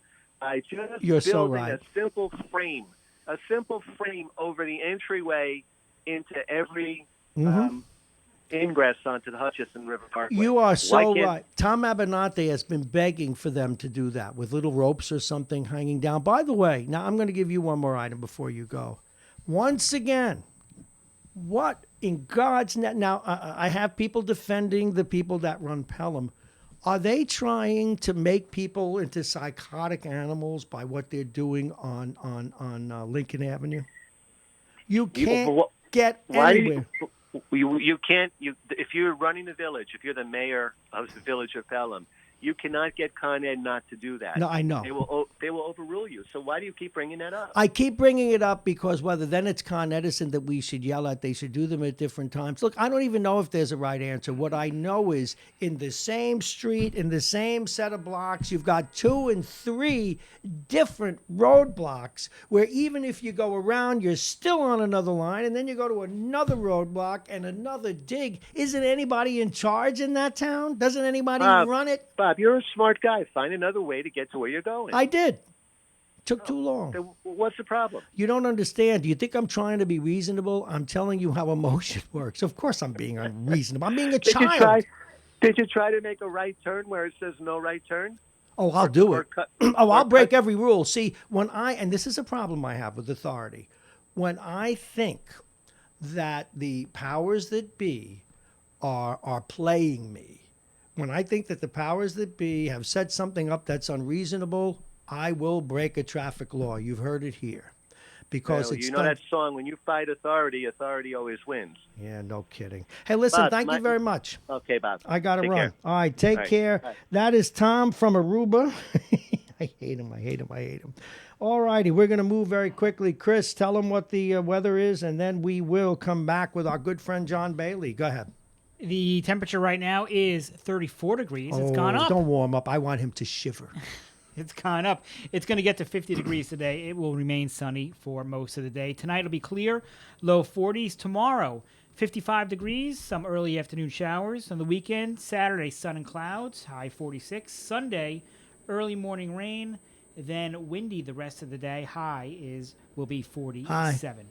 Hi, how are you? Oh, I thought you was. Oh, go Weather ahead. is brought to you exclusively by United Hebrew of New Rochelle, voted one of America's best rehabilitation and senior care campuses. It's right here in New Rochelle. Visit uhgc.com. And I'm Chris Conway for Radio Westchester. Thank you very much, Chris. It's time. He's here. Our man in White Plains is in the house. Please welcome. He's the managing editor and the publisher of White Plains Citizen.net. He is also the TV host of White Plains Week. Please welcome John Bailey. Good morning, John. Good morning, Bob. You look, how come you're dressed well today? Usually you look like an explosion in a paint store. Now we're trying to set a fashion standard in the media, which is woefully unkempt in press conferences. Speaking of unkempt, Jake just No walked offense. in. No offense. None taken. Well, you know, I go to I show up to official meetings with a suit and tie on, but this is radio and fine. Yeah, but you never know who might walk in. Some All right. beautiful blonde might come on this show. There a date and time you have that schedule? Where?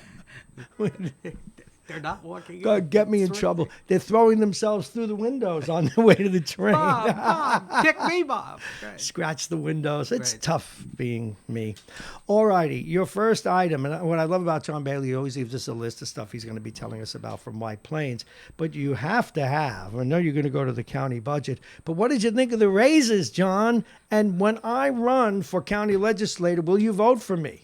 Well, the intriguing thing is... 75 Scott Oles. And Well, this is what they do. They are so afraid, they sneak these in. They sneak them in. this one isn't sneaking in. They sent up a flag. They had Skyriders. Guess Yeah. what? The deputy county executive is going to make $200 grand while you eat government cheese. Yeah. Yes, but when the original budget was first talked about, what we heard is about the wonderful $1 million cut in the property tax. Right. Right. It's Now, $340 a household, by the way. Something if like that. that. No, $3.40. I meant. I'm sorry. Yes, exactly. I mean, it's a nothing. Well, but still, it's not going up, right? It's not going up, but wait till next year. What's this 29% sales tax increase? Well, you know, I was looking at the raises in the budget. If you could find them, they're on about the last page of the 640-page document, really up front. Okay, but at any rate, they always do that. But what I saw was the sales tax revenue budgeted for 2020 is $740 million. Oh, so it's not a tax increase, but you're saying it's 29% increase in revenue from sales tax. right. Oh, so you're a 29%. journalist and you wrote this. It makes it look like there's going to be a 27 people just shot themselves. 29% tax increase. Right. You meant revenue increase from the tax increase. Absolutely. Now, why is this significant? In this year's budget, they are only expecting $578 million. So they expect it to go up 29% to $740 million. How? What if it doesn't go up 29%? Then is they what have you're the saying. same situation they had during the Astorino administration when the budget director did the same thing. He dartboarded the sales tax to increase 15%, but it didn't. It only increased about 4. Did you go to this press conference? Did you ask the county executive about this one? Well, it wasn't apparent because the budget wasn't out. Oh, and it's page 647, Part B, dash, paragraph 14, in the Well, third he line released the of the vernal equinox. But he released the 2020 budget in its entirety last week. Ah, okay. See, that's why it wasn't pointed out. But I think that is reckless because we have never gotten a sales tax increase in revenue of over 6%. I have to quote you when I talk to the county executive Well, we on never Monday. have. Reckless. Good. Yes, right. Well, he has to read his own budget. Okay. That's Well, the actually, he knowing George, I'm sure he did and No, knows but it. that is significant, and that's really going to hurt us next year if we don't hit it. You have to have the economy absolutely through the roof to get that. I'll go out and buy a car, would you please? Help him out. Right, Do if that. you can. My afford it. guest is John Bailey. He is our man in White Plains, and as you see, he takes no prisoners. But I mean, this is not my decision. I'm just No, pointing it out, no, I and understand. nobody else. We're not has. going to shoot the Right. messenger. You just did on our air. Right. Continue. Now, the county seeks to move forward with 11,000 units of affordable housing. That's a pretty good thing, but always the question is, what you yes. wrote as well, we need 73,000. Yes, they are talking about in this report that I brought with me, the Westchester County Housing Needs Assessment Report. Well, let me see that. I'll show it to the folks in radio and Facebook land. Yes, right there it is, and it's available online on the county website. You read this? I have do you not need a gone life? through Oh, it. okay. I What's the just other came thing? out What's the other pink day. thing you got there? You got all kinds of goodies Yes, well, that's just in case I have to refer to a fact once in a while. to protect you And, against diseases. That thing. right. Okay. But it's 82,451 units of affordable housing is what this report says the county needs. And last night at the Westchester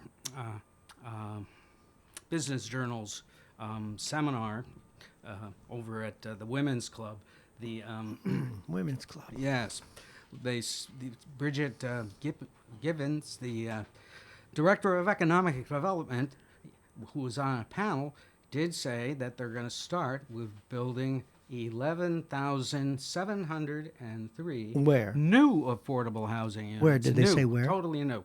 No, that has not been decided. And in January, they're going to start talking with municipalities in the usual complimentary, we hear you manner that the county executive is Now, here's the thing with affordable housing. Sometimes it's a misnomer. An affordable house in West Palm Beach is like $800,000 or whatever. I mean, affordable in what way? For real affordable housing, workforce housing? How are they defining it? The 11,703 represents the total number of Westchester households that are severely overcrowded or homeless, as well as the non-Westchester home seeker registrants, people coming in, people who want to move, and of course are at the median income level, 80% of the median income level.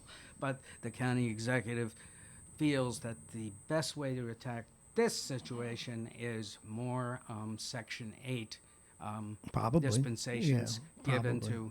to the entire population there of the 11,703. But as I say, they're going to start this in January, and then Gibbons said last night there is not a particular timetable, but if you need 82,000 units over, all income levels that can't quite afford to buy a house or or rent an apartment in Westchester, you have to start chopping that away if this workforce influx that they hope to create will generate more interest in moving corporations and businesses into Westchester where their employees can actually find a place to live. That is a huge problem. Again, you're listening they to gotta do Radio it fast. Westchester. This is Mornings with Bob Marrone. I am Bob Marrone. It is Call Louis 7:47. Capelli. Call Louis Capelli. Call He'll Louis get it out. Capelli. He's a developer, folks. We're talking with John Bailey. He's the managing editor and publisher of the WhitePlainsCitizen.net and also the TV host of Westchester, White Plains week. The county executive, you say in your notes, term limits is not a good thing for the next 4 years. Why not? Well, when Mr. Latimer gets his second term started, if he's Lame not duck? going to run, for a third term because he says he's not, because he wants to limit the term limits to 2 terms to the county executive, well, all 17 legislators are going to be fighting him on every issue because they want his job. They want to be nominated for it. Well, during yeah, that but they're second all in term. his party. I mean, there's 16-1. They're in The his Republican party, is like a and pet, he's yeah. theirs until They want his ambition job. steps in the way. This is always what happens. That's why Lowy should never announce so early. Is that Look why you're what's not? happened. Are you not in favor of term limits? Then can we conclude that? You know what? I'm in favor of. I think we've got you on the fence there. I really Does it hurt? I really am. Your Your legs are straddled, it's a picket fence. The big problem with this term limiting the county executive, he does not want to limit term limits on the legislators who, once they get elected, are drones for life. So when I get elected to the county legislature, that's 75 grand for a Unless you part-time job. you do something egregious. No, just do nothing. I mean, and you you're can guaranteed.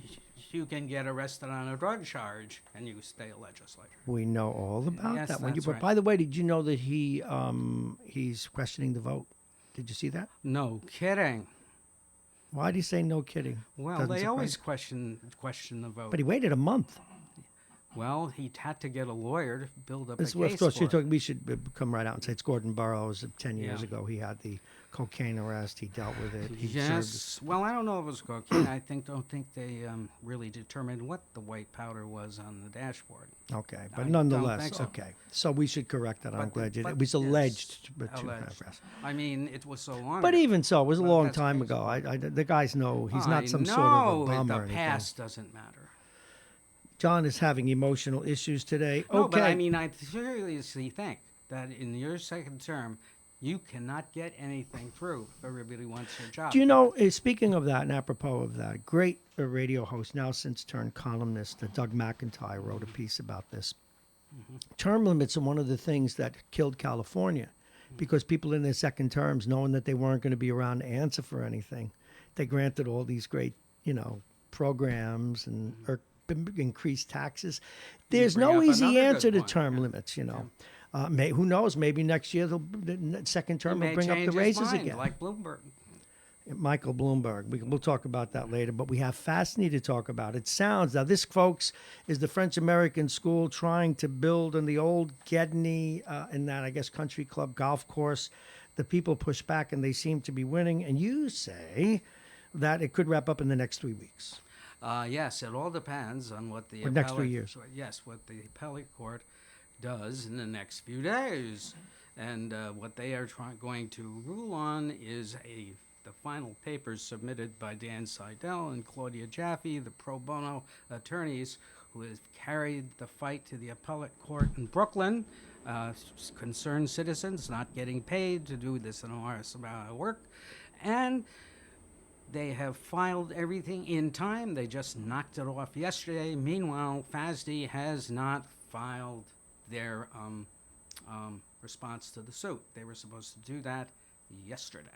So now what is going to happen is they can do one of two things. They can send the case back to Judge Lefkowitz saying, hey, we think you made a mistake here. You have to relook at this. Or two, they could throw it out, period, saying, this is the complaints that FASD has made about your papers are right. Or they could say, okay, we're going to hear it. And then that could go on for 1, 2, or 3 years. But the last week when we spoke about this, there was this suggestion that perhaps some side was ready to back down, no? Well, if I were FASD and I could convince the city to buy the property back, then Then you can move everybody on. moves on. But FASD is in the hole at least $15 million. Well, they're not going to On back this. off. Let's move on to your Yeah. next item. The planning commissioner in the city of White Plains is making a case for downtown visualizers 2 new buildings going in 14 to 24 months. Going up. All the rest of us see are holes in the ground. You've cleared buildings, but you haven't built on the space yet. Yeah, there are a few. There Looks like crater land. White Plains Mall, good example of that. That's still in business, but they're supposed to build the first of approved city developments there, but they have not decided. I think it's not getting the financing again. This is what's holding everything up. And the White Plains Pavilion, the huge hole in the ground, which used to be where Alexander's was, it's right next to the Crown Plaza. Well, that has been redesigned, but again, that seems to be somewhat of a finance holdup. Well, you know, John, as you now know, here in New Rochelle, they trucks back up with bags of money for developers just about every day. Why is this not happening in White Plains? Well, it's basically, I think financing is being used as an excuse. I think the developers of these projects realize that perhaps the market may not be there, and they're trying to figure out what to do next. Or maybe, and I'm not trying to theory. give any unnecessary credit or decrements to New Rochelle, but perhaps they're looking at all these buildings here going up and saying this is not the time to build. Well, I don't know what they're It's a little thinking. closer I to New don't know what York. they're Hop on thinking. the train, you get to work. Blah blah blah. It's got a lot to recommend it. Well, the White Plains has excellent commuting, and it's right down into the heart. No. And but The county you seat. make a good point. I'm just saying there were so New many Rochelle's buildings great. here, thousands and thousands of apartment buildings that nobody I can't afford. That's for sure. All right, Buckwald's the one, and of course here, and I don't know which one. I'm getting one of the candidates on Monday. Buckwald's the one, and of course you're talking about the congressional district held by Nita Lowey. Why Buckwald? Well, he was endorsed by Amy Paulin last week. So Amy's out of the race. Yes. Yeah, I didn't think she wanted to work that hard to run for it. She'd probably win if she run, but she don't want to. Okay.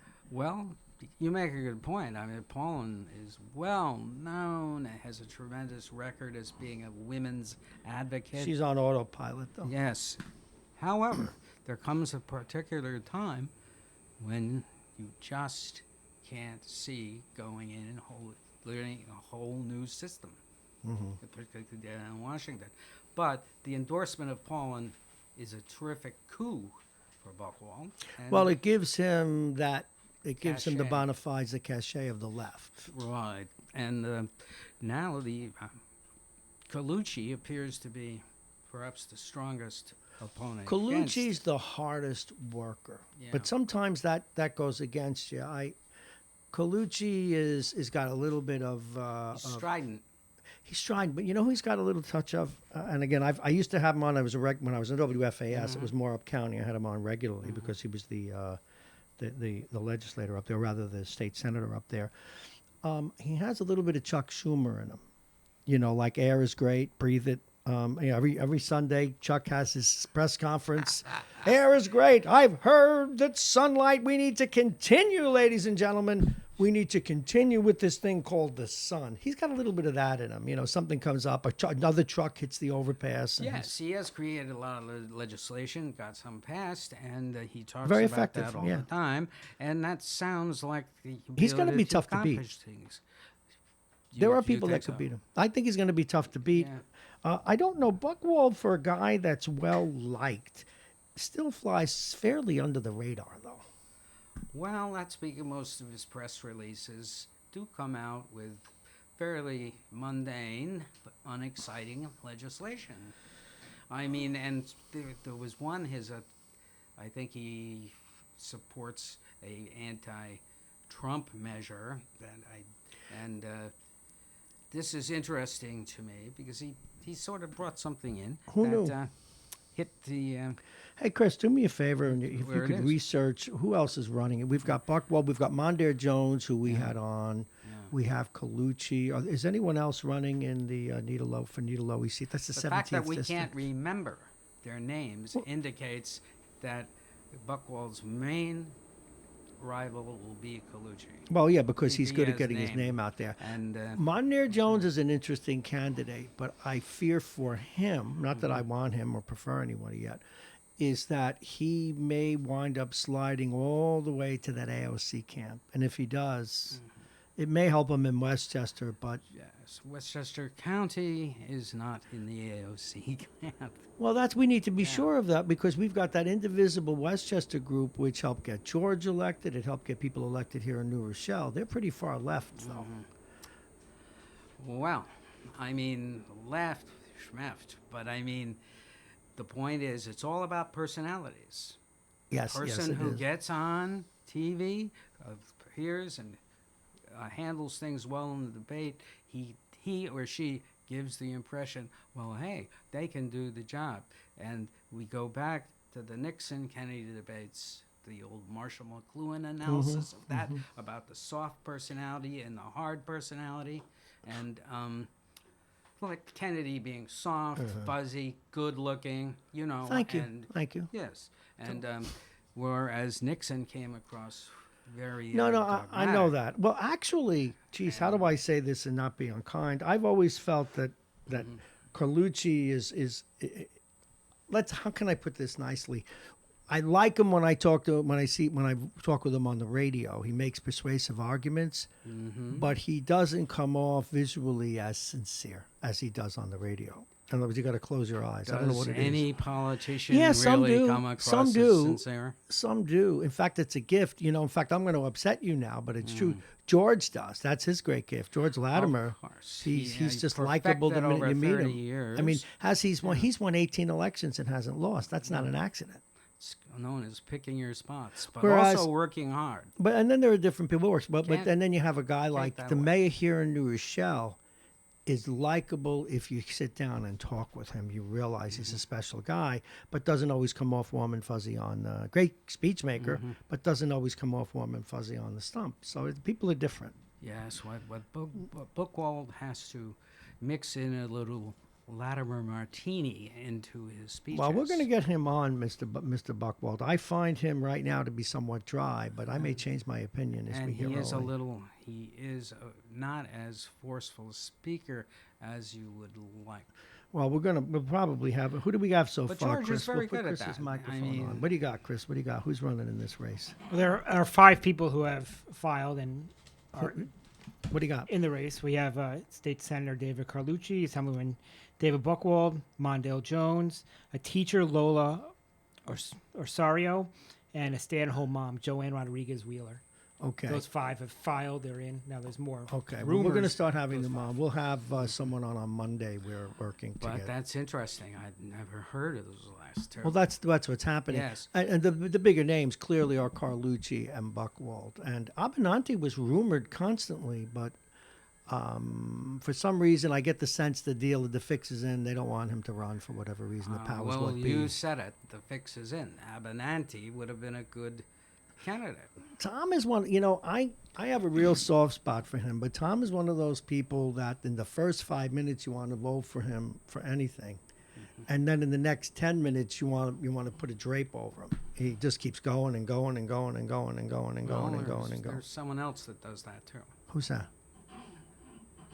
Mr. Latimer. Oh yes. His strategy in a press conference. Yes, but You yeah, take he 10 minutes to filibusters answer one you. question. Yes, but one of the things that Latimer does too, Yeah. it's listenable. If you know what I mean, it's Oh, listenable. see, It's yes. he could teach government. He knows how the strings work, and and his master is that what he masters is you may ask him why the sun shines, and he can get into all the nuclear physics as to why it shines, and you never got the first answer. Detail that Yes. makes you feel as if he has it all under control. You know, I'm trying to figure out. I'm looking at the parking out here. There are certain people that work here at a certain time of day. They bring their car around out of the lot because I'm going broke putting my car in this lot here. Anyway, I don't know what I'm talking about. All righty, John Bailey, anything else on your mind? Because we got to take a quick break, and then it's time for Jake. Jake Schaefer's got a number of things to talk about. He's got a football game tonight. He needs to tell us what his pick is.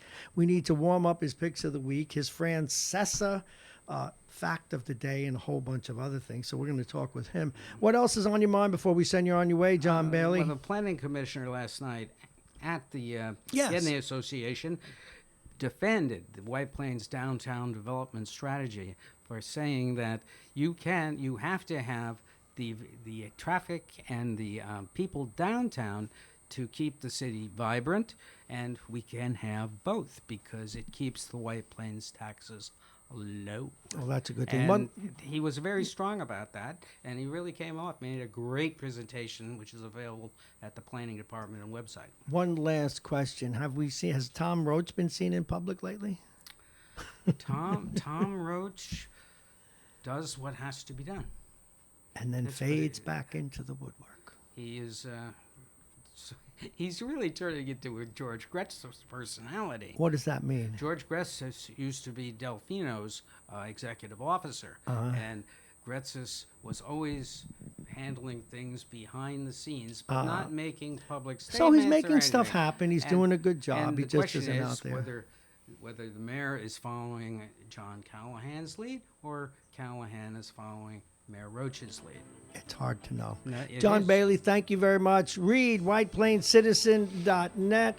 Also, watch his TV show. When is it on? White Plains Fridays, Week. 7:30, White Plains Week on Channel 45 and Channel 76. And my interview show, Thursdays at 8. Thursdays at 8. Same John channels. Bailey, thank you very much. Right after this, we're going to be talking with Jake.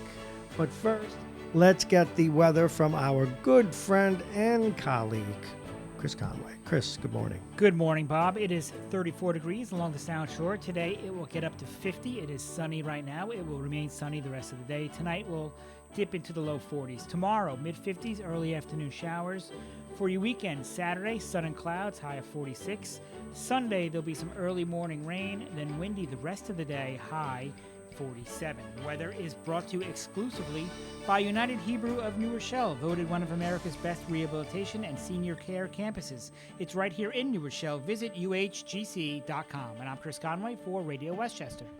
Thank you very much, Chris. It is bright and sunny out, and it's kind of nice to see. And Chris, behind me, I see a lot of people running to the train today. Are they late or something? They're sprinting. What's going on out there? Running from you. Yeah, they could be running from me. All right, John Bailey, thank you. Move into the hot seat, will you, Jake Schaefer? The top of the hour of the 8 o'clock hour is brought to you by Aging Issues Management, the law firm of Pena & Khan, Plug-in Virtual Reality, and Dominic Cigars as well. The United Hebrew of New Rochelle, a top-rated campus of senior care. Visit uhgc.com. And also coming up this hour, Andy Spano, the former county executive.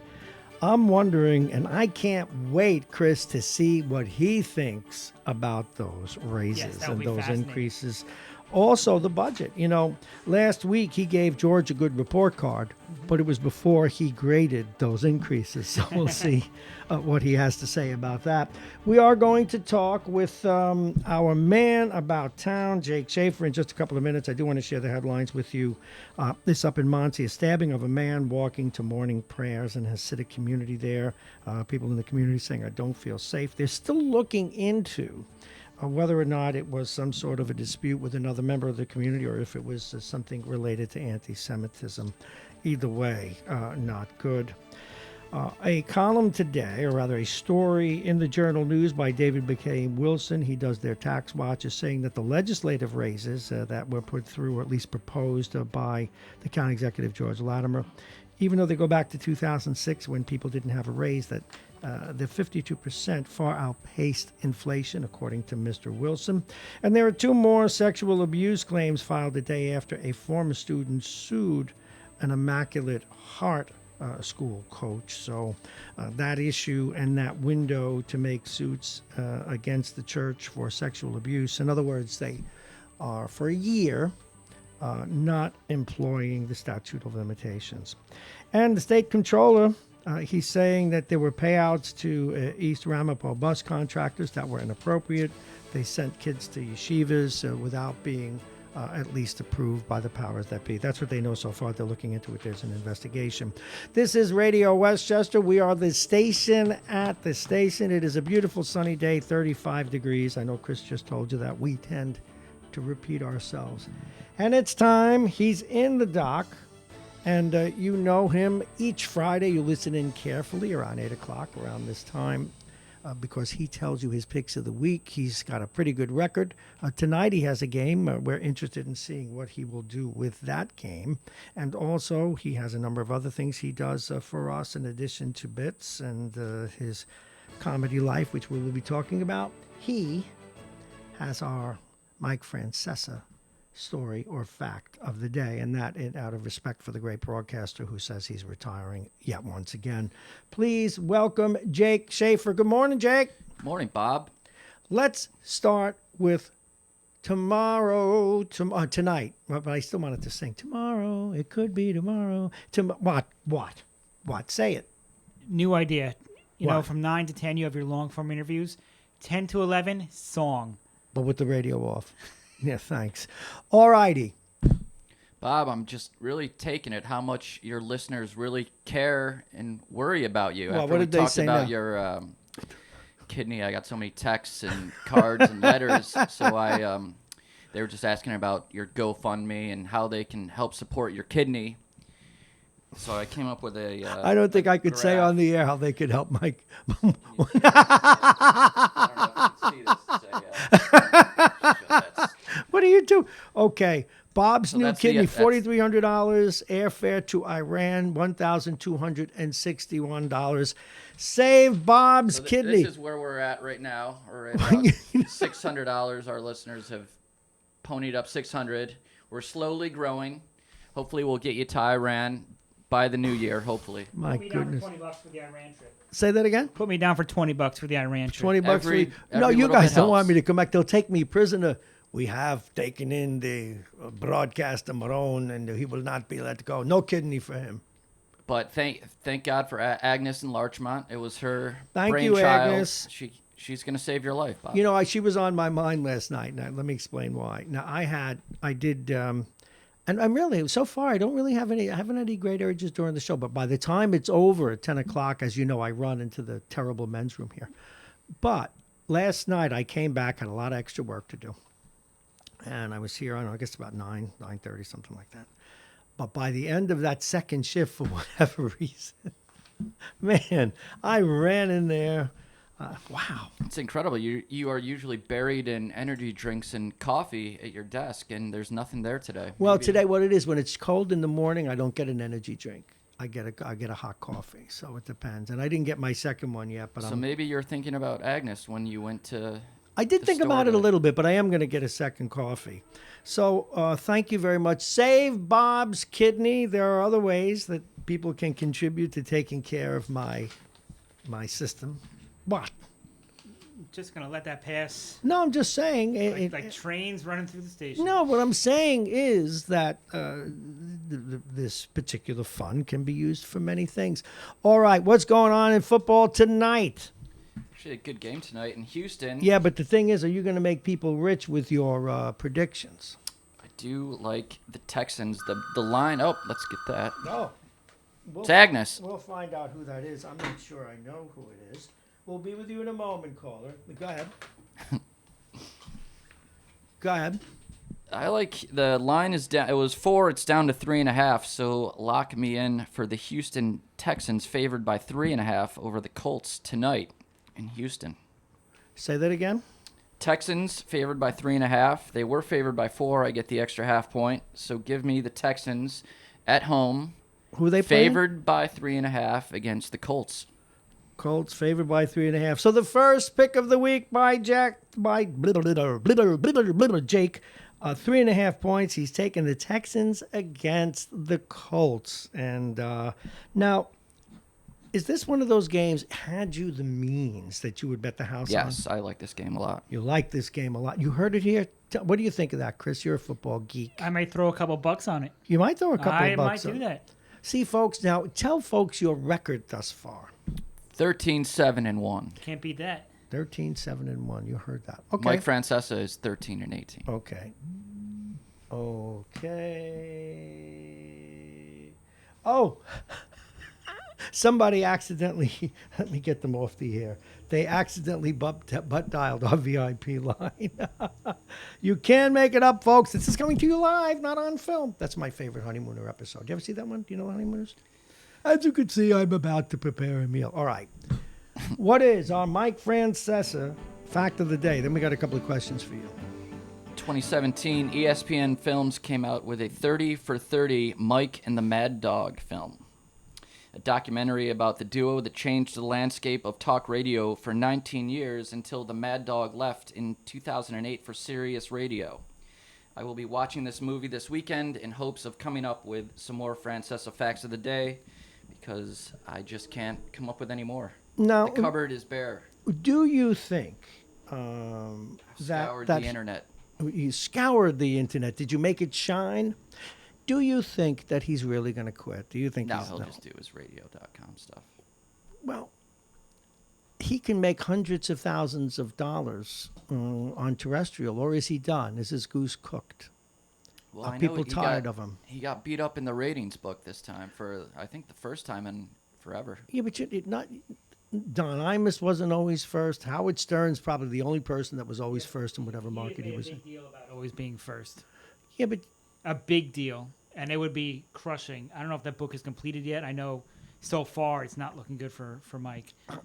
McKay's a windbag anyway. Is it McKay? Who's the guy? Michael Kay. Michael Kay. You know, Michael Kay used to be a sports writer. How he got in the booth? Yes, he started. I always found that strange. But you know what it is that Kay does differently. He has other voices on.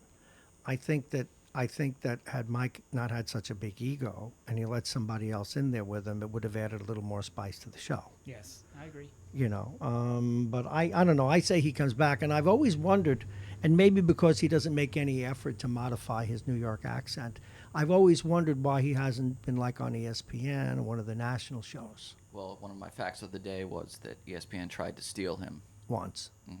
in the early 90s. Because I actually like him. Now, do you have anything else in your bag of tricks about my kidney thing, or can I ask you a few questions that I've been dying to ask? Well, folks, he is looking, if you're not looking in on the YouTube, Bob is looking a bit jaundiced, so let's get on this kidney. Let's get on this kidney Shut up, fun. Chris. All right. I'm worried. My kidneys. Do you know, this is my, it's not my kidney. I was going to say that you were bragging about me here, but I realized it's my, no. Okay. All right. Let's, okay. You, sir, and we really got to go there just for a little bit of time before our next guest.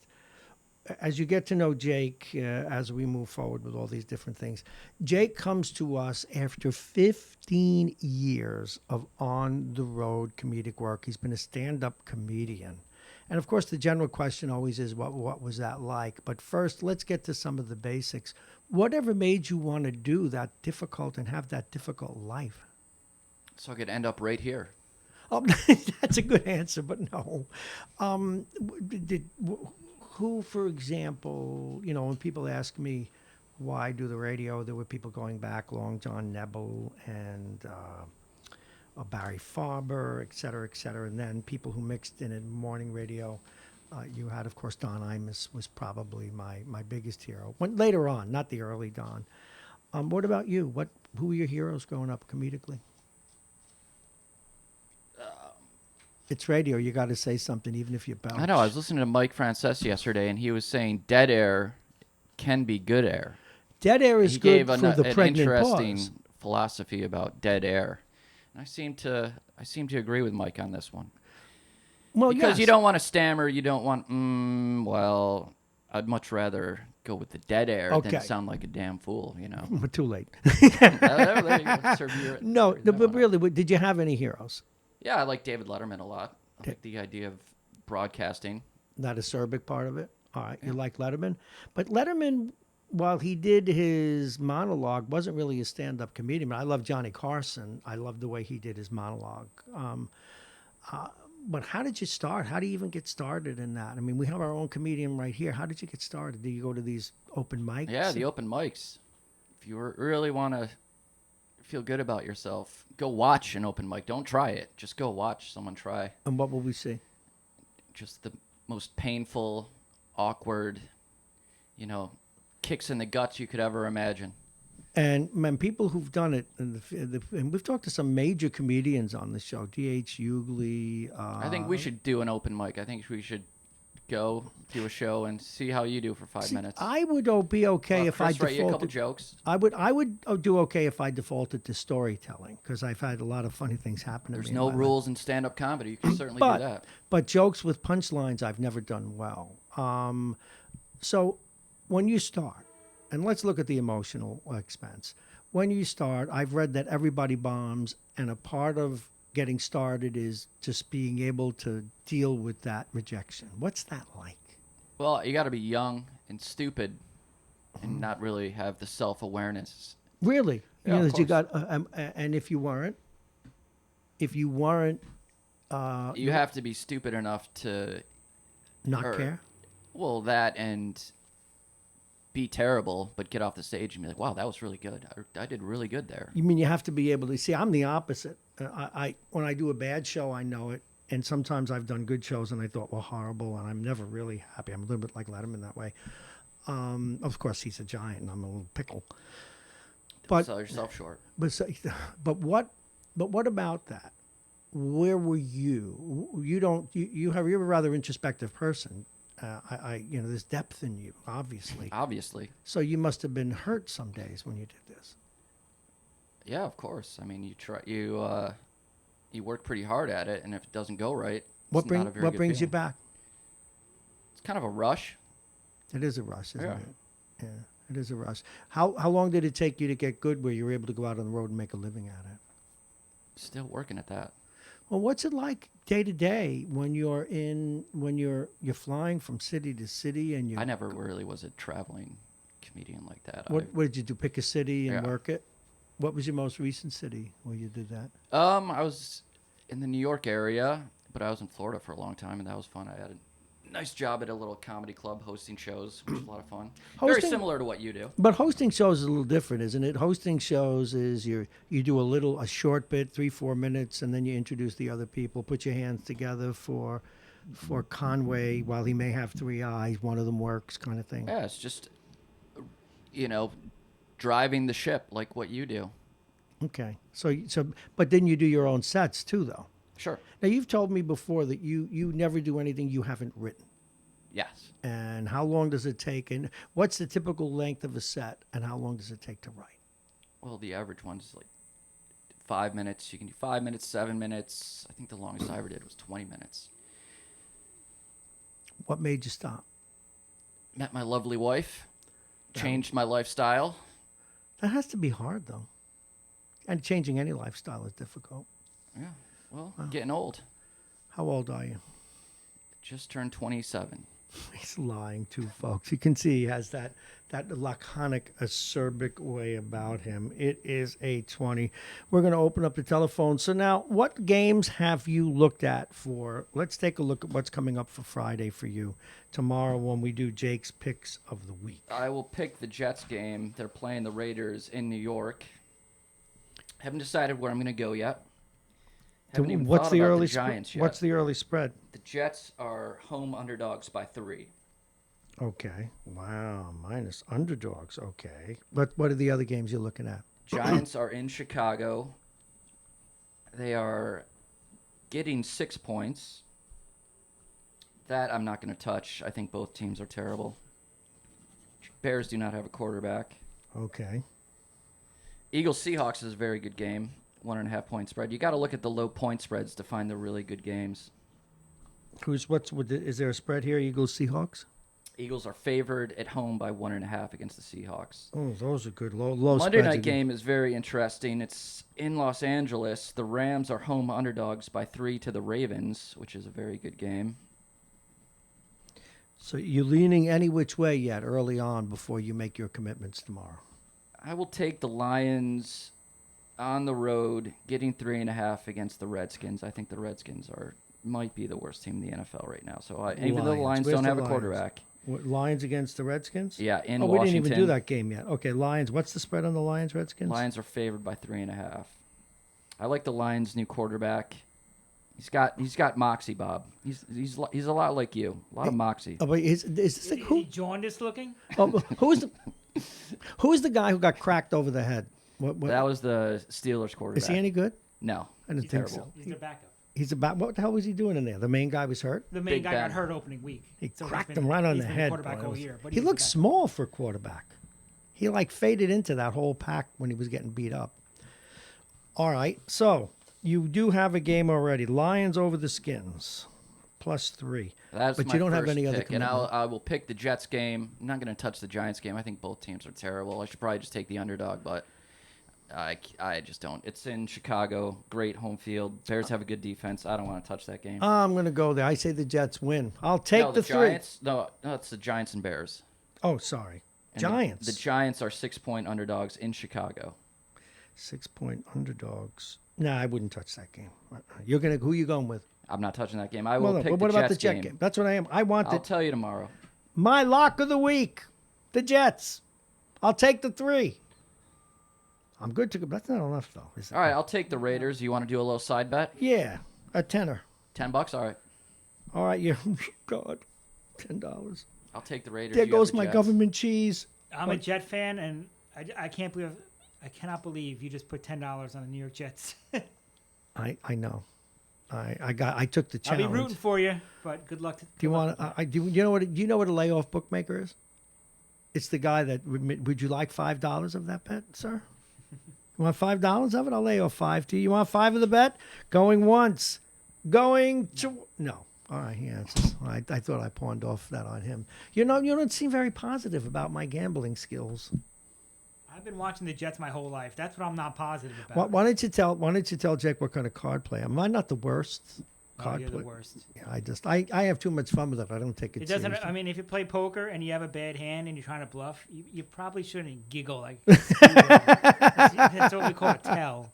I do have a tell. Anything else, Jake, in your gambling life here? What any other thing in the sports pages? Because before you go, we wanted to ask you about the what's going on in Houston, Texas, and the scandal with vibrators and such. Vibrators, yes. You've been reading the wrong paper.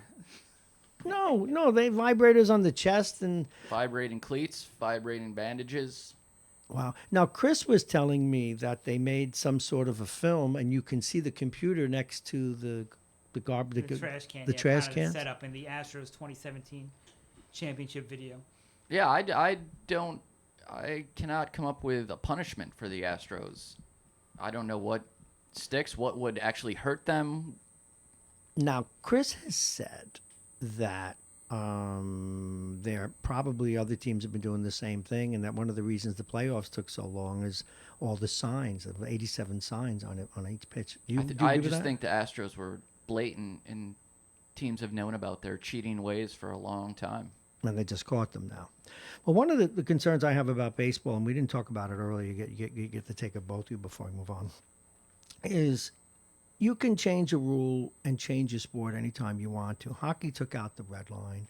They took out clutching and grabbing, and they made being in front of the net safe, which I don't agree with, but it changed the sport, and it's probably more entertaining.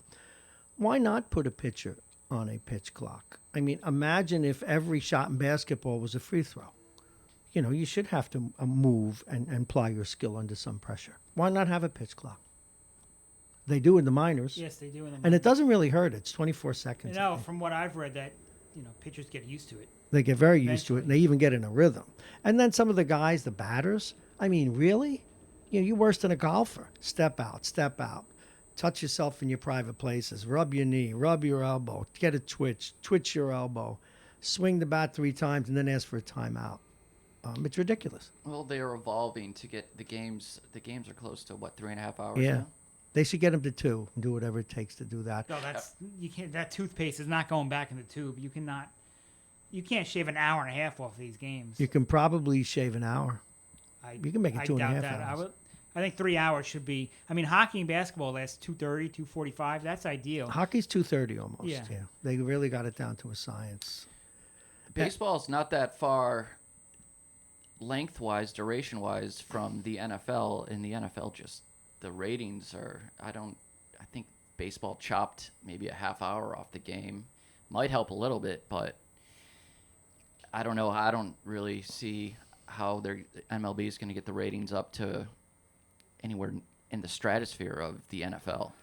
Well, no, the NFL is just well. Hey, look, I'm not even a football fan, but football is just easy and fun to watch, And it's there's just once no a sport week. I has mean, better. Yeah, and no sport has better highlights. No, it just doesn't. Hockey's getting up there, but no sport has better highlights than football. Speaking of football, help me out, guys. Apropos, perhaps, of what you guys are talking about, whenever I put the fan on now, all they talk about is football. The Knicks don't come up. The Rangers don't come up. Well, they're terrible franchises. No, but even now, the Rangers are doing better. They just don't talk. All they do is talk football. All they do is talk Jets and Giants. I'm almost sick of it. I mean, talk about something else. Talk about the scandal. No? You're looking at me like I got 8 heads. I mean, I think that's more of a problem on the national sports talk scene, where it's just NFL and some NBA, and that's it. Now, you like college football, correct? I do. Okay. How familiar are you with the teams? Somewhat. I think it's an interesting situation in Alabama. Did you hear about the quarterback? What happened? Tua. He was locked to be a top 1 or 2 NFL pick. Meaningless blowout game. He destroyed his hip. He's going to miss all of this year, probably all of next year, probably slide into the late first round if he's even drafted in the first How round. bad can you injure your hip? It was It was the Bo Jackson injury. It was life-threatening, I guess, at some point, that they had to get him to a hospital to fix him in the short Did term. he smash the see it. joint? Just dislocated his hip. Okay, now I'm going to tell. Okay, you brought up something. This is a story that's going to make listeners scream, particularly men, and it's a true story. And I'll always remember my daughter.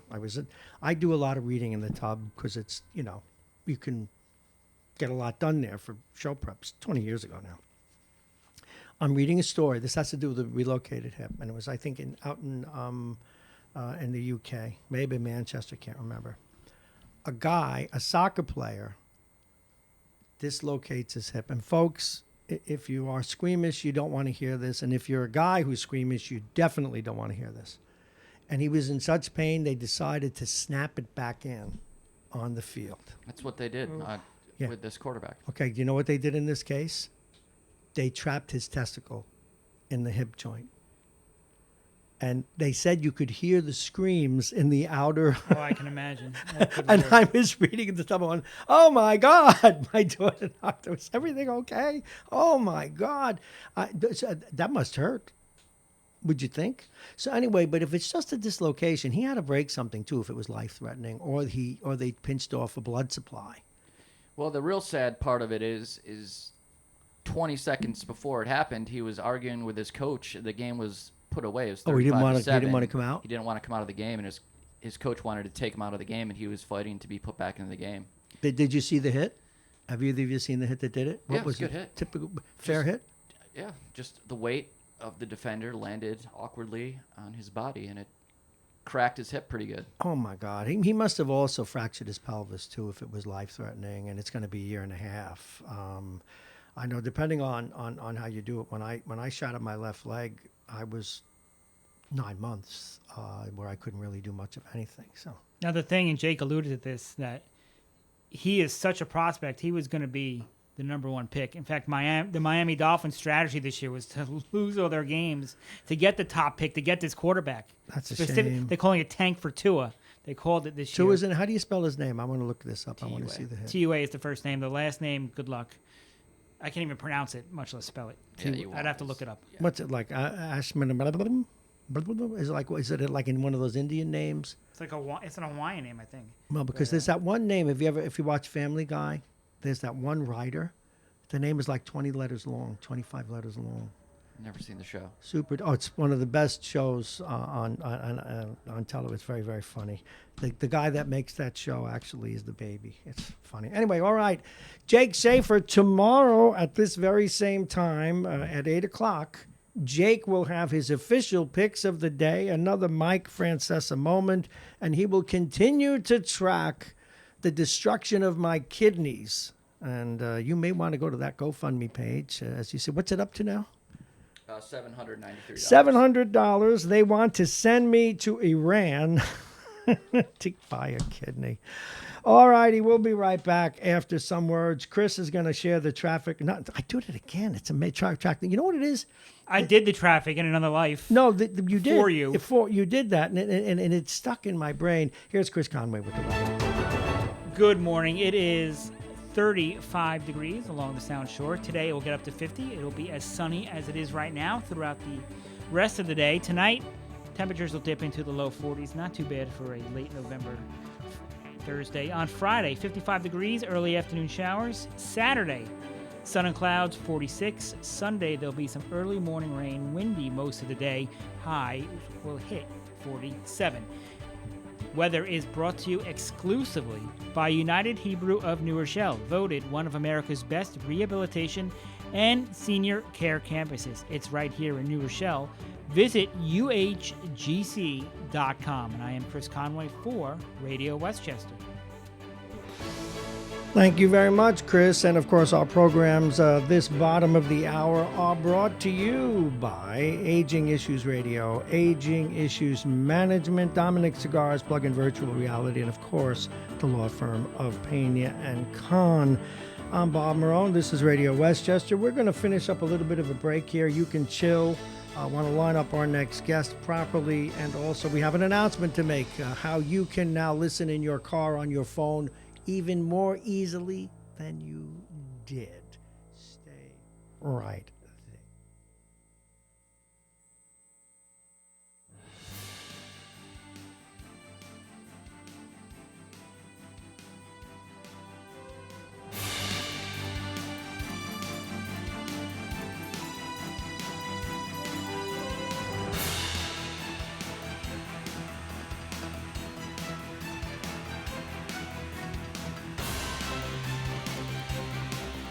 See, we give you those breaks because if you're the type that likes to watch for all 2 or 3 or 4 hours, we want you not to have the same kidney problem and join me on that airplane to Iran to buy a new kidney. Our next guest is lined up, but I do have an announcement to make, and it's one. Chris, I've been a bad boy because I keep forgetting to make this announcement, and I'm going to hear about it from the powers that be. Folks, you can take this radio show, this stream, along with you. That's right. You can take it along with you using the MyTuner Radio app. And we're coming up now on 8:34, almost 8:35. And boy, we couldn't wait to talk with this guy, given the news of the week. There's so much news locally, nationally.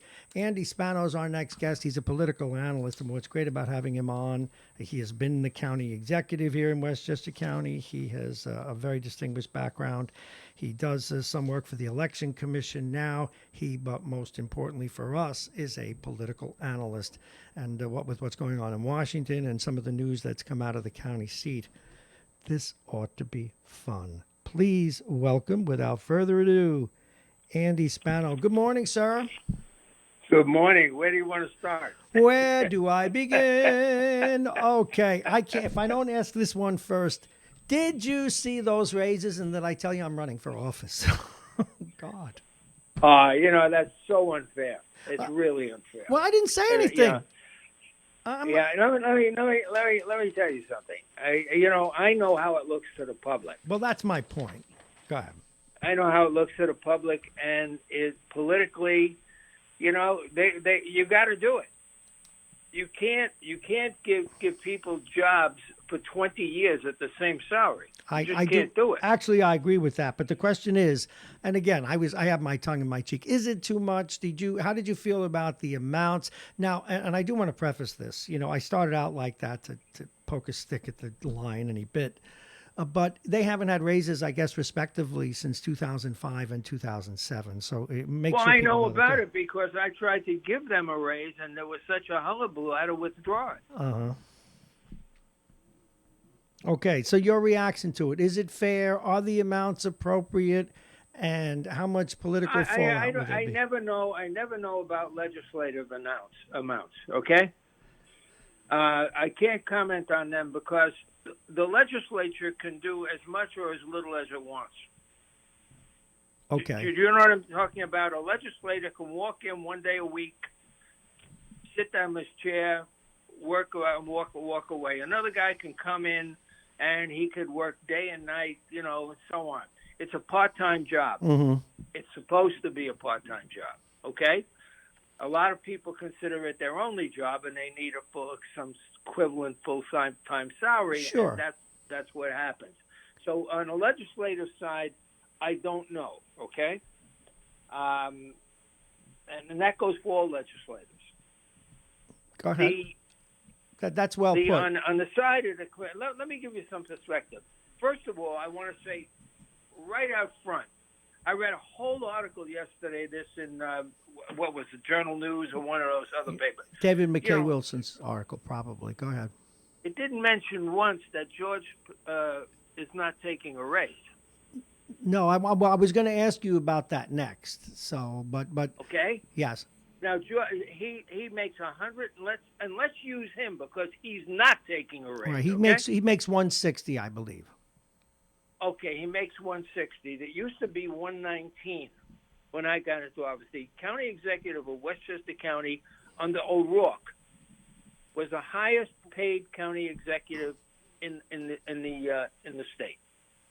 He no longer is, and hasn't been for a long, long time. In fact, I was not either. Okay. Mm-hmm.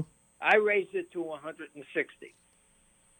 So that was significant. That was early on, 20 years ago. It's 20 years ago. Almost 20 years ago. Yeah, 18 years ago. Okay, let's take George a minute. $160,000 a year. He runs a government. I'll use my numbers because I don't know what George's numbers are right now. $2 billion budget annually. Okay, annually. He's got to manage $2 billion. He had, well, at that time I had 4,000 workers. Okay. And these a lot of it is illness, life and death, Sure. lifestyle, everything else like that. I'm not complaining about the salary. But if you were in private industry with that, you'd be making $5 million a year. Yeah, and even in a small in a company that didn't make a lot of money, you make $600,000, $700,000, $800,000. Oh, I fully agree with you. In fact, wait a minute.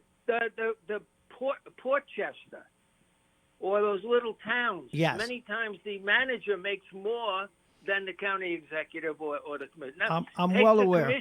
Why didn't the I couldn't agree with you more on this. In fact, when we talked about this last week, you gave George a pretty good report card, with the exception of you felt he should have raised taxes.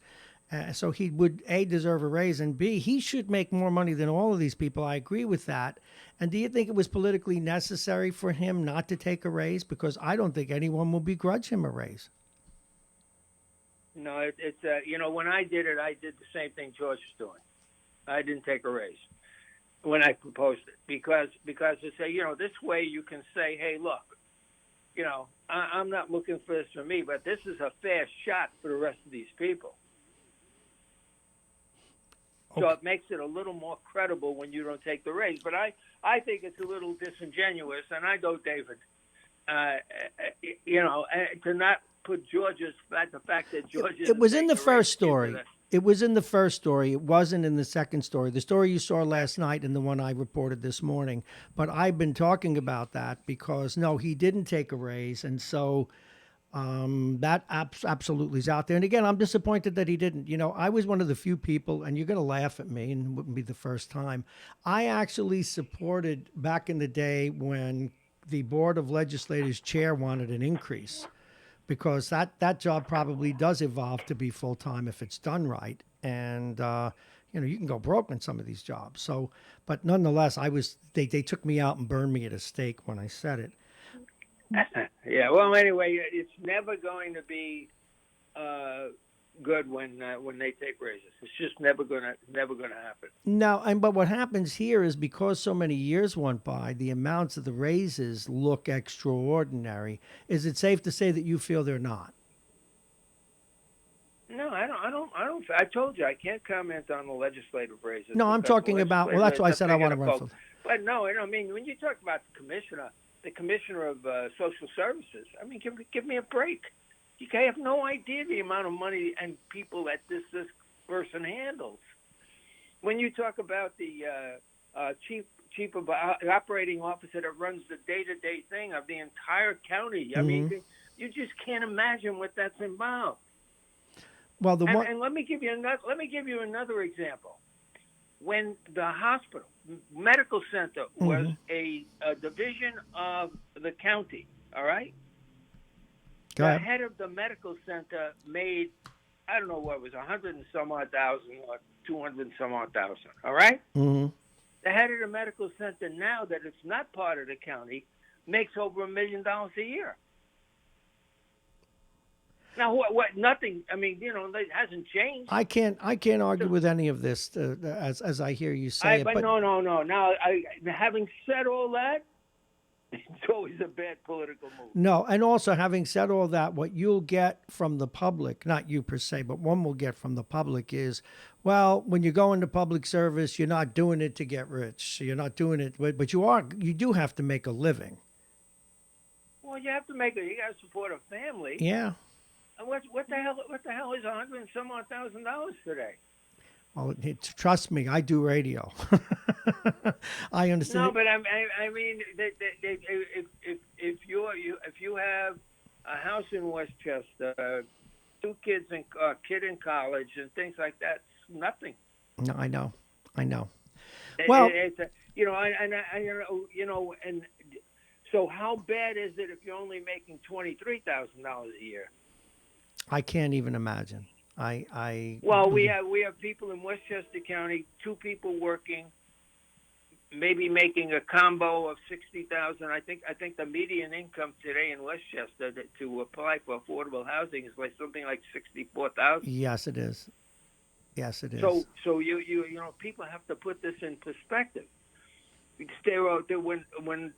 I remember 7 million meals in our soup kitchens and food pantries, not to people who weren't working, to people who were working, because the people who weren't working, they get money through welfare. Wow. You know what I mean? So when we look at these progressive guys, let's move it over to, when we move to these progressive guys that are talking about all these things on the national level, and you'll look and say, that's unfair. Why give away? This is a real problem throughout this country, and in this country, the United States of America, that should not be.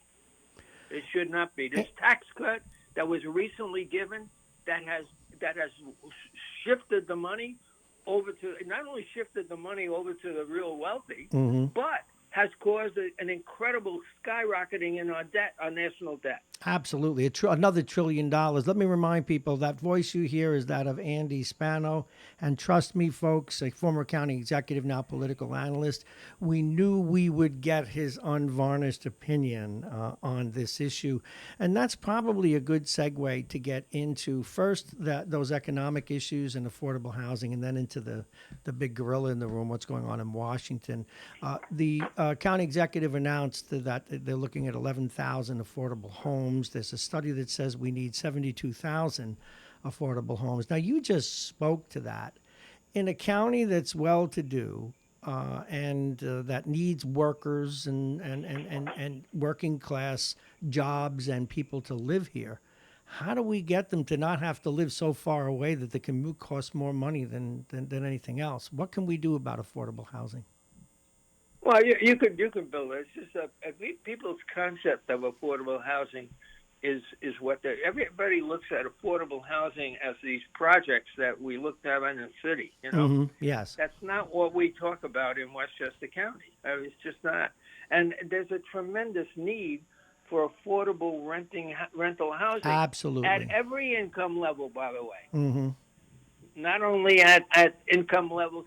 Here you're talking about, middle class housing. That's what you're talking about for the most part.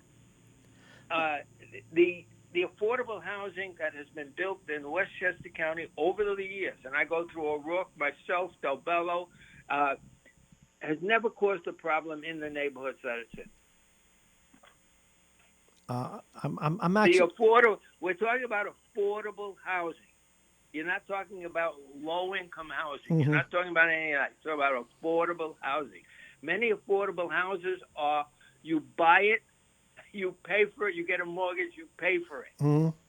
other possibilities are you build the affordable house, you put an apartment in it so the person can rent the apartment and get an additional income so they can pay for the house. On and on like that. I mean, they usually built in smaller units, with single family townhouse kind of thing. I don't see any problem. The problem is that the perception of what people think affordable housing is, and they think it's going to diminish the value of their housing, and all that's not true. It's not true.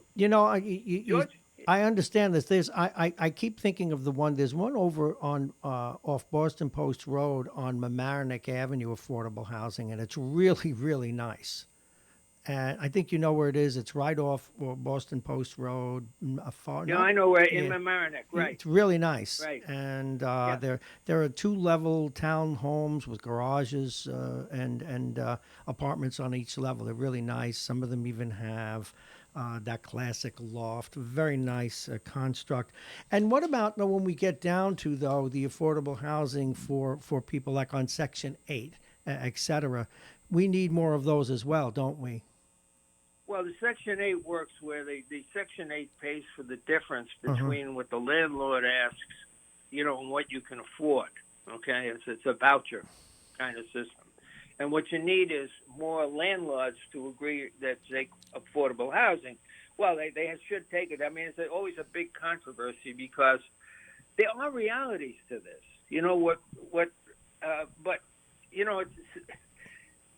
People see a person or two people, three on Section 8, and they don't take care of their apartment, okay? And then they generalize that to the whole program. That's what you see. The same thing with welfare. Sure. With social services. Mm-hmm. People see one guy, two guys beating the system, and then everybody beats the system. And I'm telling you, we had a significant outreach to make sure that never happened, and you still had people complaining that people were still, and I would go, where the hell's that happening? I only see people who need it. If you go, I used to go into my father's bar when I was a kid. Dad had a bar. I didn't know that. Yeah, and a neighborhood bar in the Bronx. And it's all coming back to me clear now, Andy Spano. Go ahead. The guys, I'd go in there, and the guys used to complain about all these things, and they'd look to me, Andy went to college, or he's in college, he must know something, right? That kind of stuff. I'd say, look, you guys like, would you give money to people who are handicapped? Oh, yeah. Would you give money to people who are desperate and can't have food? Yeah. And I would say to them, well, that's all I want to give to, too. I don't want to give it to any guy that's ripping off the system. Right, of course not. Although a lot has to do with execution, as you know. You're talking to a guy who was driven to near bankruptcy over having squatters in New York City now, not Westchester. And the courts took a long time to help me. It took a long time. They let these people live off my dime for over a year, even after I complained. You are absolutely correct. And I'm going to say something, and then please let me explain it. Sure, go ahead. Trump, and so was Donald Trump. Mm-hmm. Okay, you got to let me explain. I'm gonna. I'm sure you will anyway. Everything he brings up is a real problem. Yeah. But not how he perceives it, and not how he handles it. Mm-hmm. I mean, there is a problem with the border crossings. Okay. Mm-hmm. I mean, we have 11 million, non-documented people already here. Mm-hmm. That's a real problem. Mm-hmm. But he's handling it all wrong. You got to manage these problems in a very different way. That's what's happening here. You have a real problem, and the part of that problem is that we have too many regulations that and I got to be careful how I say this because I don't want it to mean we have too many regulations that do things that seemingly protect, that don't protect. They just make it ridiculous. Things get tied up in bureaucratic knots. That's what you have there. Right. That's what you have there. There's got to be a better way to adjudicate squatter in a landlord's building that isn't being harassed, that that kind of thing. We go over. Mine all was a those beautiful private house. Oh, I was losing $2,200 a month, Andy. $2,200 a month. No, And the judge even I've- screamed at the people, found for me, but still took another 6 months to evict them. yeah, because they got to follow the law. Oh my God! But if they want these people to live free, then they should pick up the tab. Why should I have gone into economic near ruin because of it? It's fascinating No, stuff. well, the one thing a guy like Trump does, he's throwing out the baby with the bathwater. Well, that's the problem. But Yeah. when he throws out the baby with the bathwater, the guy, whoever comes in next, can start looking at this more rationally and put back the things that need to be put back, and leave out the ones that were ridiculous. Look, I have a lot of places. I'm going through something right now with the government, and I know people in the government, so I can make a phone call and get people to talk to me, right? And it's the most ridiculous thing in the world. I'm trying to give the state back some money, and I can't do it. Listen, did I tell you about a new business that I'm opening, Andy Spano? You give me the money and I'll help give it back to the state for you for a small fee. Marrone's, let's just call me a liaison, a government liaison. Give the money to me. It'll cost you a small fee on top of that, and the problem will go away. You'll never see the money again, I promise. Listen, I told people when I was in office that Capelli built 4 cities. At the same time, I built 1 courthouse. My guest is, of course, Andy Spano. Okay, it's fun time. I almost should put on music. I'm going to hold up. I don't know if you're watching on TV, but this is for the guests.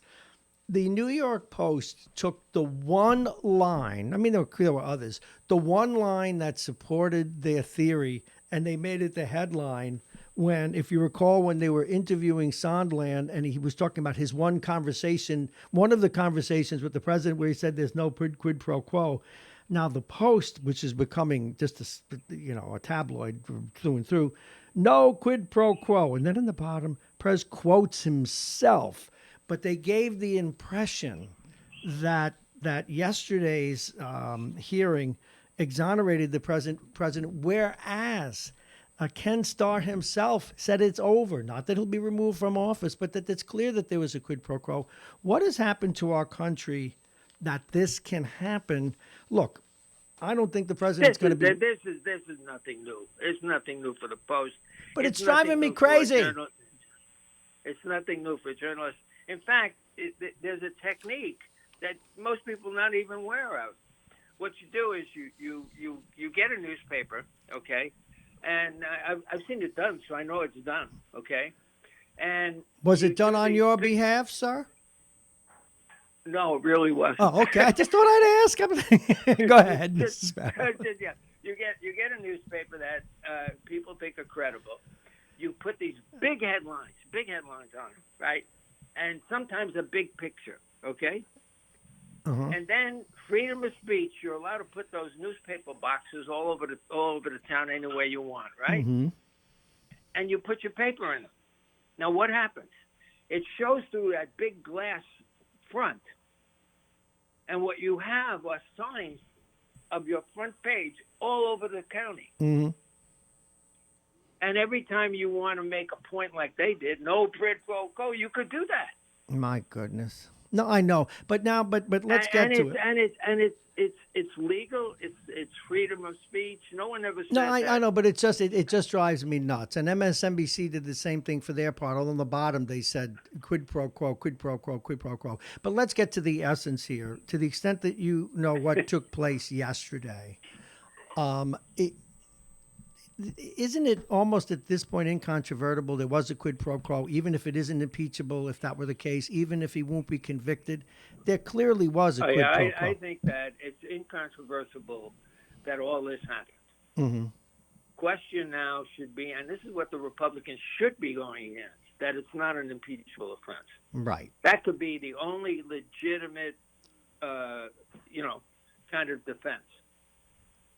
But although, it's certainly not legal to ask a foreign country to help you in a campaign. Well, I mean, however, that's- the way the impeachment laws are written, the regular law doesn't apply. There are no laws, no statutes regarding no, impeachments. Right, so. But once you get that scenario, it falls into the impeachable situations. That's all. I mean, it could be legal or illegal. It doesn't matter. But I'm saying that once you get into the illegal situations, you obviously have something to look at for as an impeachable offense. Beside my gut on the whole thing is that I think they would be better off to do that, and frankly, the Republicans would win more moderate voters if they took a warmer approach, an approach that says, look, it's not impeachable. It was a mistake. The president hasn't been in, he's not that kind. He hasn't been in politics his whole life. He's a deal maker, and it probably was done before, but people didn't get caught. Let's move on and let's do do you it at the think the election. president could take that? No, but That's he's the for his problem. own good. That's He the should. problem. For his own good, he should. For the good of the country, he should. But you're talking reasonable. This is not a reasonable situation. He wants. He seems to want people to listen to him, to praise him, etc. I'm not a psychiatrist, so I thought you were, Andy Spano, 858. Now, the thing that troubled me the most was a more pedestrian thing, that this lieutenant colonel has to appeal to the Army to protect him. I never, and I'm being naive, but I never thought I'd live to see where politics would make a person fear for their person, and then a lot of it came out of a president agitating against that person. And I just wish he wouldn't do it. These people are loyal Americans. They tend to be apolitical, and to demonize them, I have a bigger problem with that than what the president did, quite frankly. Well, my feeling is we're in a whole different ballgame. We've never been through this way in the history of this country. This is a turning point, and where it winds up is critical to where we're going to be in the future. Are we going to be a real democracy where everyone, is treated equally? And that's the situation. Now, you don't have that. You have this diversity of income, which is really, paralyzing this country. You can look at the economy. Mm-hmm. The economy is some vague concept that applies to the overall wealth of the country, of the country, and that doesn't mean that there aren't people out there starving or need food. That there aren't people making insignificant amount of money that they have to work hard, 2, 3, 4, 5 jobs to do what they want. I mean, there's a lot of people out there like that. Well, that is the way it has become. One more thing, and then I'll let you go, Andy Spano. I'm going to mention a name, Stephen Miller. Why is this guy allowed to exist? This guy to have that kind of influence is bizarre, and given the background that came out and things that he said and done, and he's in charge of immigration policy and has the ear of the president on it. This would never happen. Well, it did, and it's real. And you know what, though? I mean, look at the things that I go back to Obama. Look at if he had done any one of these 1,000 things, that would be going crazy. I don't understand it, but you know what, though? I want to go back to something that you said earlier, and where the president resonated with a lot of people, including you. For people who are so frustrated over immigration, and the right and the left and the Republicans and the Democrats didn't do anything, at least he did what he said, and he was right from the standpoint of something needs to be done about it. You may not like his approach, but he did it, and there are other things like this. We have problems to fix. Any candidate that sticks word for word to his campaign promises is not functioning properly. Well, but that's true. But what does that say about our system? You have to say things to get elected. You can't. You don't. I'm more knowledgeable than you, the county government, et cetera. Of course you are. I don't know what's going on there. Even if I was a legislator, I wouldn't know what's going on there. You get into that office and you're an administrator, a manager running all these things, and you say, oh, my God, I promised this to the people. Look, I can't do that. My generals say this is happening, that is happening. That was secret stuff I never knew. Mm-hmm. But I'm going to do it anyway. Understood. Is that what you do? I made a promise, I'm going to keep it. You got to be crazy to do that. Well, listen, we have to go. That beep means my next guest is on hold. So, Andy Spano, it is always a pleasure. Thank you so very much. And I hope you'll endorse me when I run for county legislator. Thank you so Thank you very much. Andy Take care. Spano, Bye. everybody. It's 9:02, and we are getting ready for our next guest. We will put our next guest on in a moment, but first, you know what comes before we move to the next guest. We want to give you your next to last weather report of the day. Chris, give them the weather. Good morning, everyone. It is 38 degrees in New Rochelle. It will get up to 50 degrees today. It will be nice and sunny throughout the day. Tonight, low 40s. Tomorrow, 55 degrees. Some early afternoon showers. Saturday, sun and cloud to be mid-40s. Sunday, early morning rain, highs 47. This weather report is brought to you exclusively by United Hebrew of New Rochelle, voted one of America's best rehabilitation and senior care campuses. It's right here in New Rochelle. Visit uhgc.com. And I'm Chris Conway for Radio Westchester. Thank you very much, Chris. And we are supported this bottom hour by our friends at United Hebrew of New Rochelle, a top-rated campus of senior care. Visit uhgc.com. Also, oops, what did I do? What did I turn off? There we are. By uhgc.com. We're brought to you by Aging Issues Management and Aging Issues Radio, the law firm of Payne and Kahn, Dominic Cigars, and Plug in Virtual Reality. And please listen. Coming up in the next week or so, we'll be letting you know when free opportunities to experience virtual reality will take place right here after our grand opening and full-blown opening of the radio station and the new transit center. I'm Bob Marrone along with Chris Conway, and it is time now. It's 9:04 for our long-form interview. And one of the things we said in our monologue today that among all of the things we've dedicated this new station to is to be sure we pay heed to the people who wind up being collateral damage in both political, military, and other kinds of events. And with us next is one such person. He's the former mayor of Mount Vernon, Richard Thomas. Now, because Richard Thomas is out and moved, everybody says move on, okay? He took a plea over campaign finance irregularities and a plea over an issue that usually is handled in civil court, but so be it. Probably could have, and just to level set it, probably could have made more friends when he was in office. His appointment of Spezio, he took a lot of heat for that, and he sticks by his guy, which is commendable, but optically it probably wasn't great. But there's no question that while he was in office, from the day he got in, they didn't want him to have pencils, literally, because I was there. Office furniture, printers. He would put budget requests in and he wouldn't get it. He'd want bills paid and they weren't paid. Of course, the pushback was in his case that, oh, no, we won't pay those bills he wants. They don't follow protocol. He doesn't have the attachments. And the other thing is the checks were on his desk. He never mailed them out. But I also know the paperwork that I saw. I know that this particular man on the phone requested that the governor intervene. He requested that the forensic audits be done. He requested that the comptroller of New York State come in and look at the fact that he couldn't see the numbers and really help him determine the numbers and help look at the city and audit the city.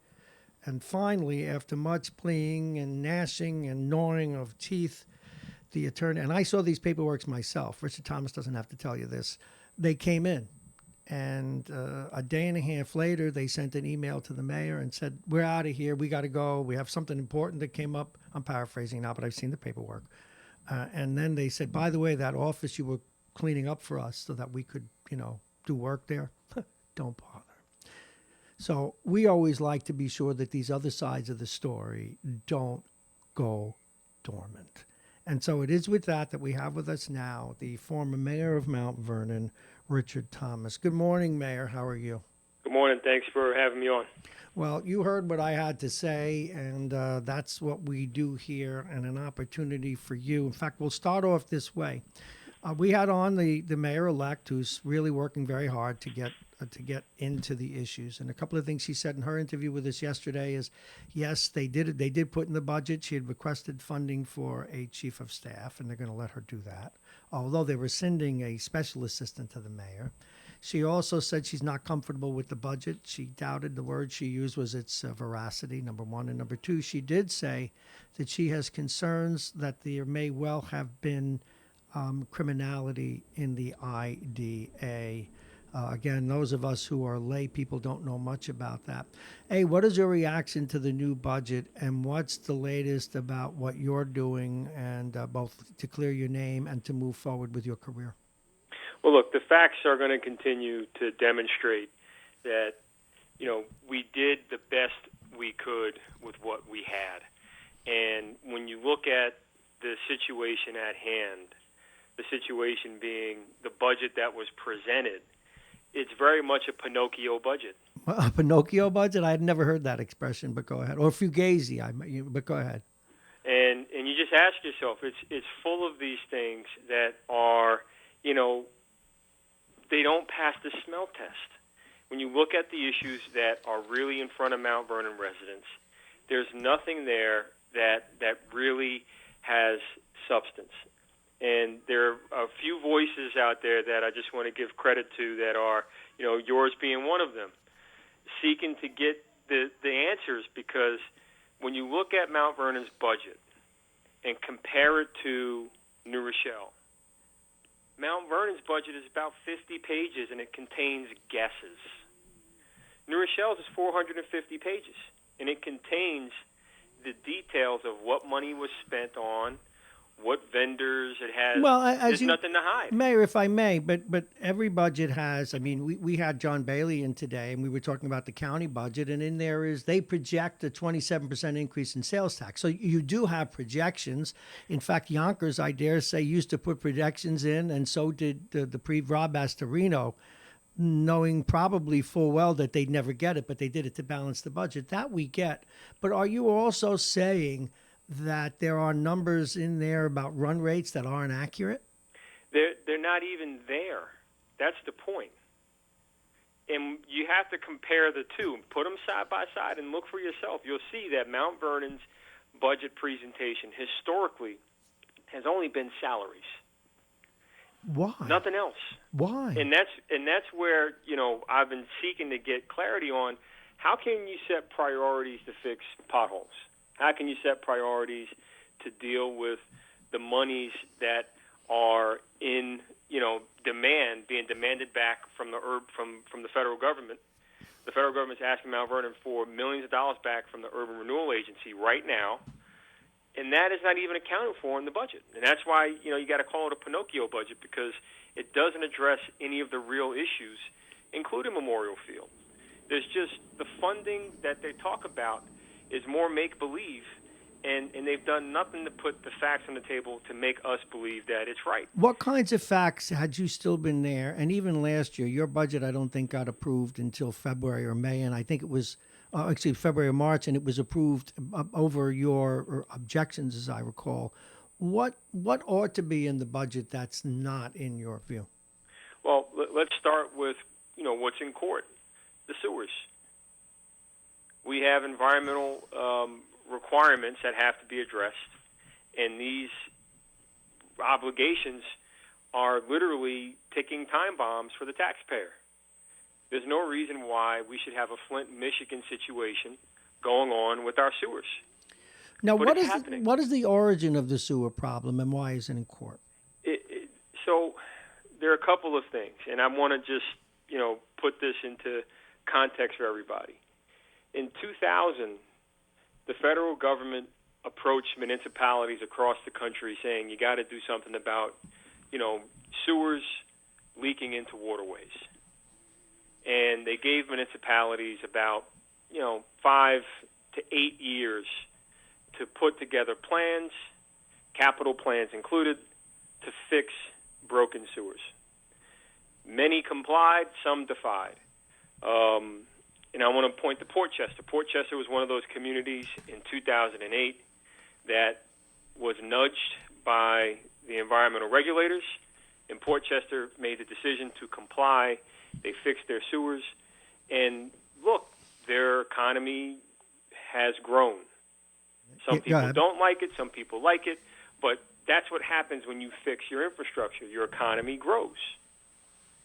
Of course. So Mount Vernon chose to do nothing. But they did spend a lot of money over the years trying to fix sewers, and they literally, in my opinion, wasted it because they gave out a bunch of emergency contracts.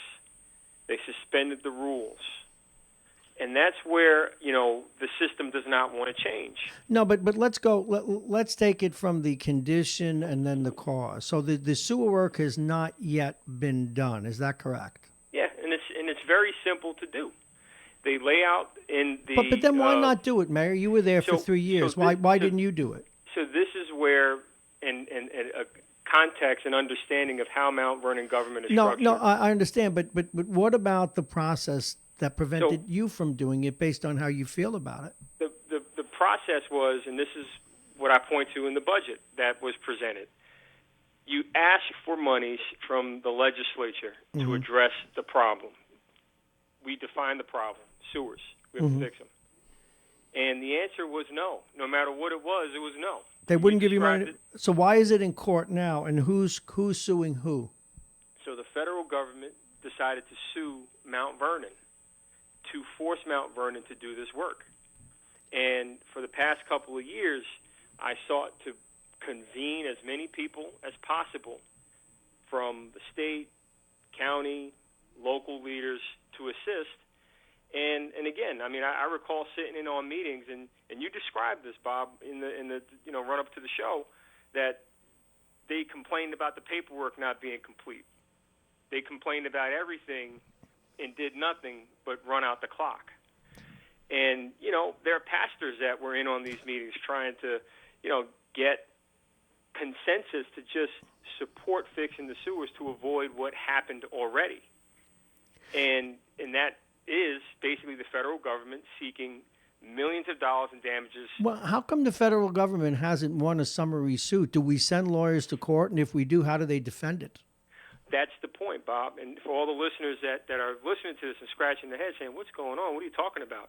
What we're talking about is the federal government filed their lawsuit in 2018, in June of 2018. They gave us some time to try and negotiate a resolution. We had a negotiated resolution on the table before I left office. What was the essence of it? The essence of the resolution was, look, we're going to fix it, and we're not going to let the dysfunction and the obstruction continue to stop the repairs of our sewers. But obviously the obstruction did stop. When you say the obstruction, but if it stops, well, how come the federal government hasn't gone to the judge and said, look, they got to pay up? They have. On November 5th of this month, 2019, they filed a motion for summary judgment. They filed it. They asked for it. They gave, acting Mayor Wallace the opportunity to, finish the settlement negotiation that they were ready to sign off on. And Bob, I'm going to tell you that the number was $750,000. That's a good deal. That deal. they were going to penalize us, down from the millions that they were asking for. But the concession would be a multi-year, long-range capital plan to fix our sewers, fix our roads, fix our parks. All good things you want to see happen, right? But here comes politics, and the obstruction. The cost of it is contained in that one filing. They're seeking immediately a $54 million penalty against Mount Vernon. Now let me ask you something, because this is where the absurd things get so absurd that they blind the eye. We're talking about $54 million, which would throw your city certainly into bankruptcy, versus $750,000. Now, take politics out of it, and then you can reapply it where it matters. For we pedestrians, I represent the average guy on the street, as you know, and no one ever said I was a Mensa. Why would any elected official, the acting mayor, you, the mayor before you, let this thing go? What would they? Who benefits? Why would they? Or is it just incompetence? What am I missing? What are we, the public, missing here? Well, and this is where, the public and the press has to dig in a little bit more. My belief is this simple. If you look at the talking points that are coming out of City Hall and are the same talking points coming from political enemies of Mount Vernon, the talking points are about there are, problems here and there are problems there. There's issues with something, and you laid out how I tried to get the same issues they complained about examined by the State Controller's Office, and they refused to examine them. So they're looking for a scapegoat, Bob. They want to blame somebody for whatever financial failures but this happened prior to I got in office. But Mayor, let's go back to the sewer issue.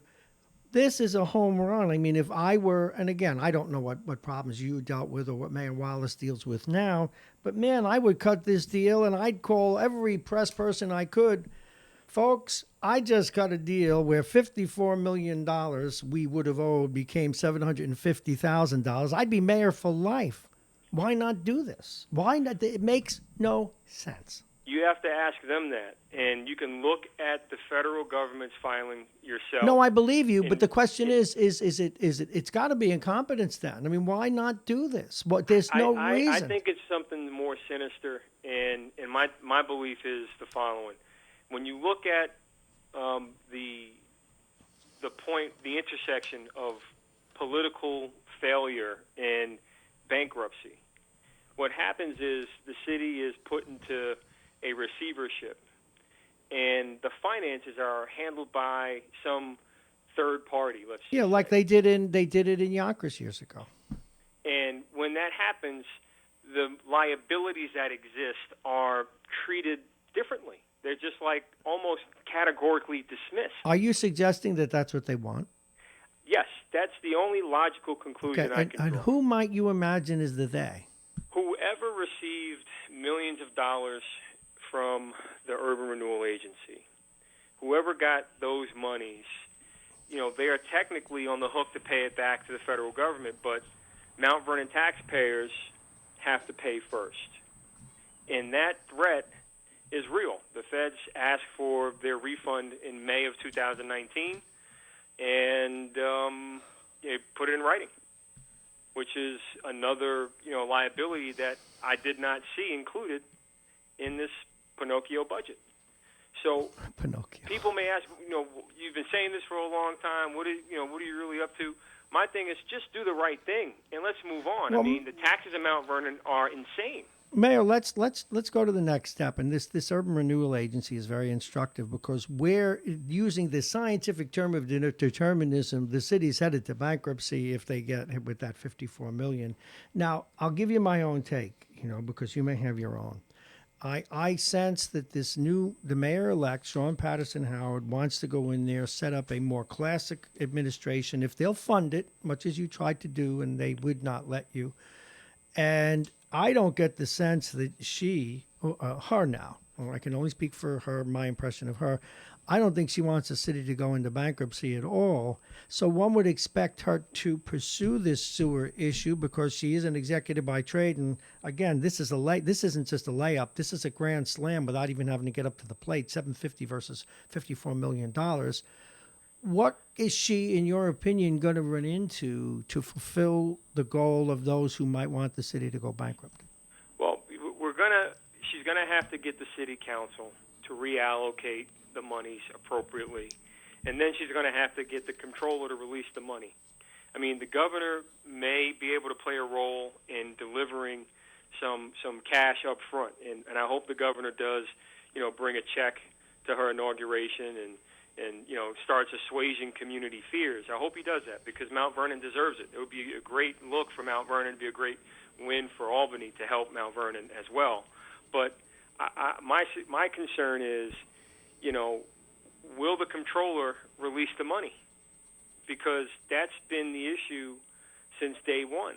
Well, And you then- see, and then you ask yourself, Mayor, why I just want wasn't to the controller reset release here. the money? I want to Say again, remind Bob? I'm people sorry. on the phone with I'm the one apologizing. I'm interrupting you. I want people to help people to understand the context. We're talking with the former mayor of Mount Vernon, Richard Thomas, and where we don't let collateral damage go here at this radio station. And what we're doing is talking about the things that need to happen in Mount Vernon that he sees and he was unable to do, and things that he was either accused of or that he was blamed for, that we're trying to put into perspective. Because it's so easy when the guy is gone to say point back. It's historic, but we don't like that here.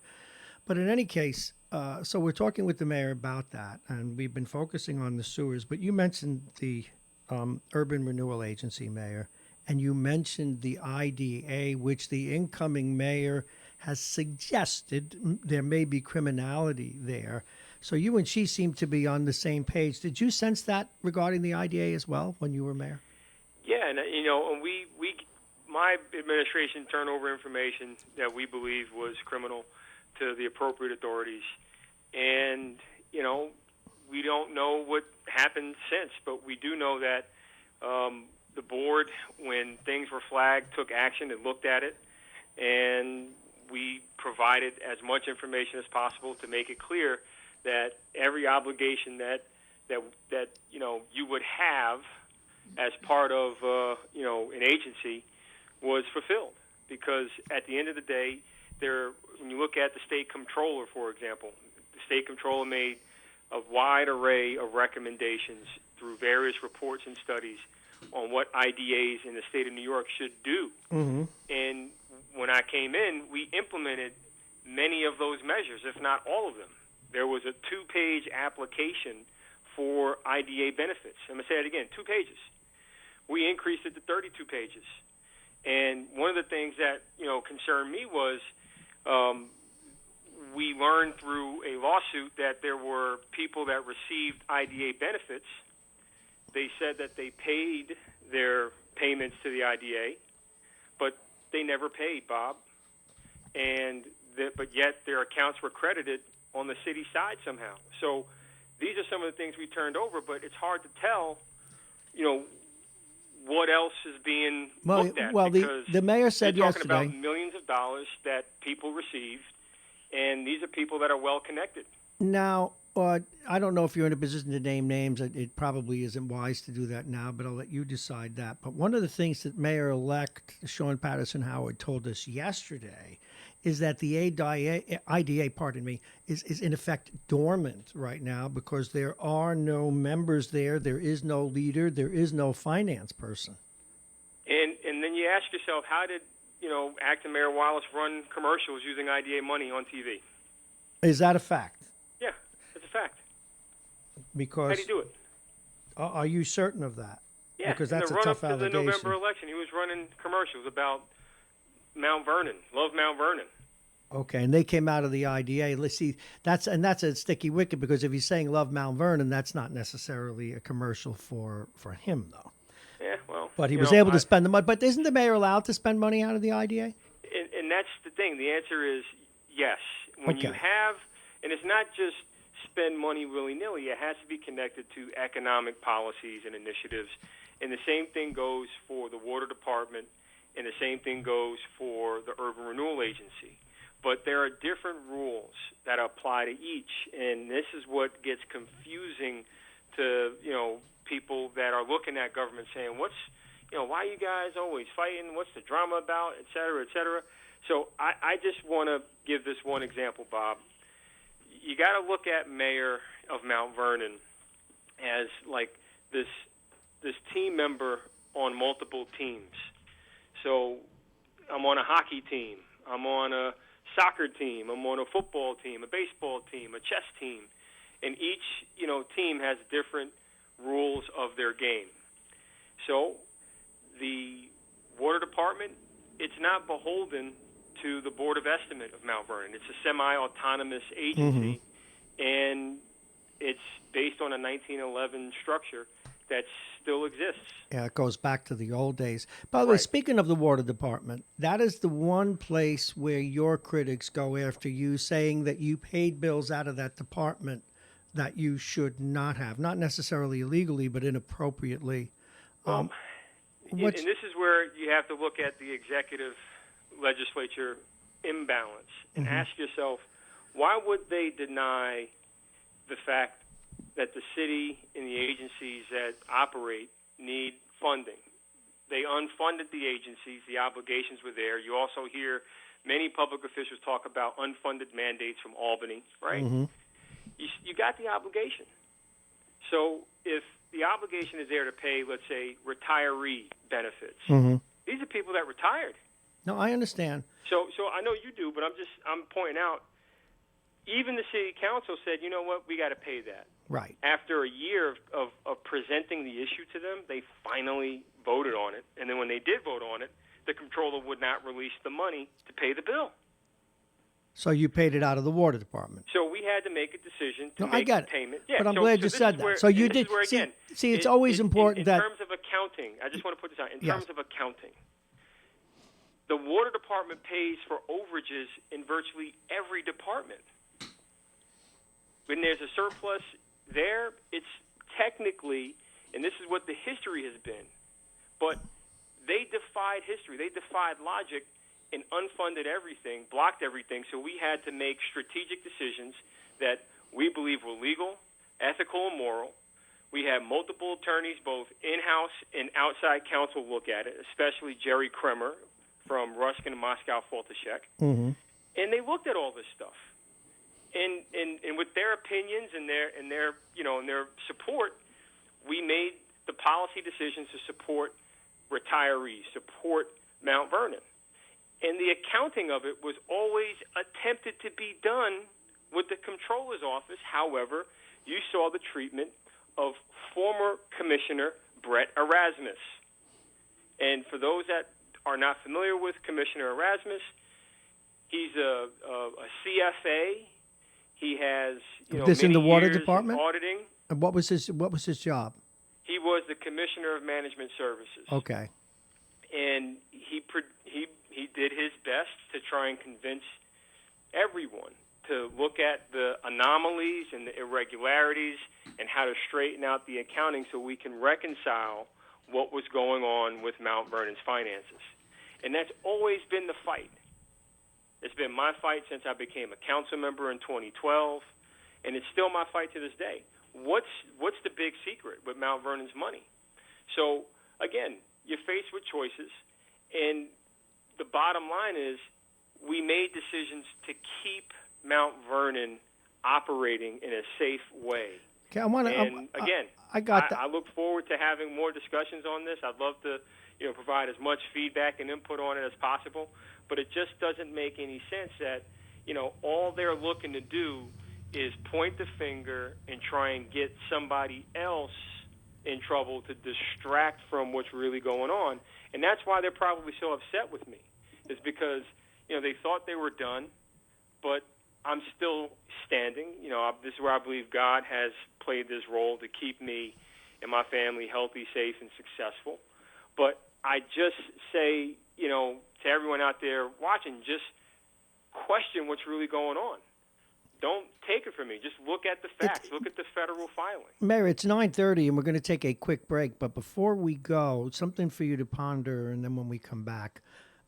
As you know, the whole idea of you not having access to those records has stuck in my craw and never leaves. And to that end, whether it was Mayor Wallace when he came on during the recent campaign, Sean Patterson Howard when she came on, and now that she's mayor, evidently, I never really get a straight answer. I think this last time, Sean Patterson Howard says she can see the books and records, but it's always like pulling teeth.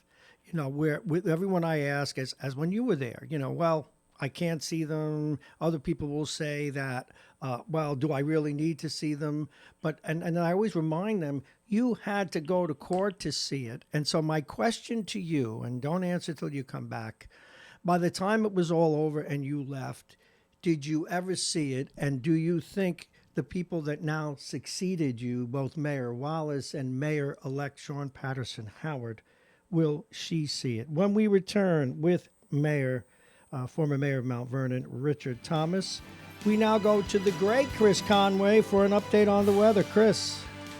Good morning. It is up to 41 degrees here in New Rochelle. It'll get up to about 50 degrees, as hot as me. Oh, let's not go that far. How could it be? Tonight it'll be low 40s. Friday, 55. Early afternoon showers. Weekend, sun and clouds on Saturday, 46 degrees. Sunday, early morning rain. Windy the rest of the day, 47 degrees. Weather is brought to you exclusively by United Hebrew of New Rochelle, voted one of America's best rehabilitation and senior care campuses. It's right here in New Rochelle. Visit uhgc.com. And I'm Chris Conway for Radio Westchester. And we head to the bottom of the hour, and the bottom of the hour is supported by Plug-in Virtual Reality. You can come here and you can buy some virtual reality, if you will, for a fee. You can have that experience at night, or we can take it out to you.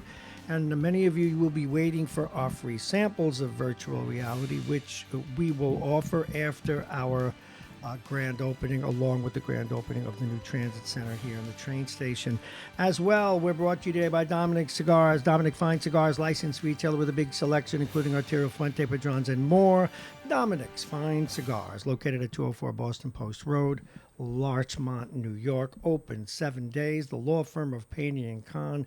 Stay tuned. They soon will be offering programs to you both in English and the Spanish language right here on Radio Westchester, and Aging Issues Management and their offshoot Aging Issues Radio. All those. Thank you, sponsors, for your support. And when we left the former mayor, Richard Thomas, we asked him, even though a court ordered it, did the books were they ever really opened for him? Does he think they'll be opened for the new mayor? Were they opened for the current sitting mayor, Andre Wallace? Mayor Thomas, did you ever see the numbers? No. I've only seen things that amount to major concern and red flags. The things in the behavior that we documented and presented to various authorities amount to the same that you saw at the College of New Rochelle, and you saw what happened there. Mm-hmm. So what I do know is that since I left office, at least 2 individuals have been held accountable to a certain extent. One is the county waste company. They had an overbilling scheme for a long time, and I've said this, it's case in point that some form of kickbacks were exchanged in Mount Vernon for illegal dumping. And Memorial Field is a case in point, but it's clear that no one has gotten in real trouble for it because no one has, and we're still trying to clean up the field. Well, let me underscore this, too. Lyndon Williams has said on my airwaves on another radio station, and will be brought back here soon, that he has even written the DA about that and asked for an investigation with no result. So, again, and then, think about the choices that I have to make as mayor as a result of, how do I get these things fixed without, be it monies, knowing the full extent of the monies or resources available, and, how can we really, truly deliver proper services to the people if we're constantly running into some form of a politically manufactured crisis.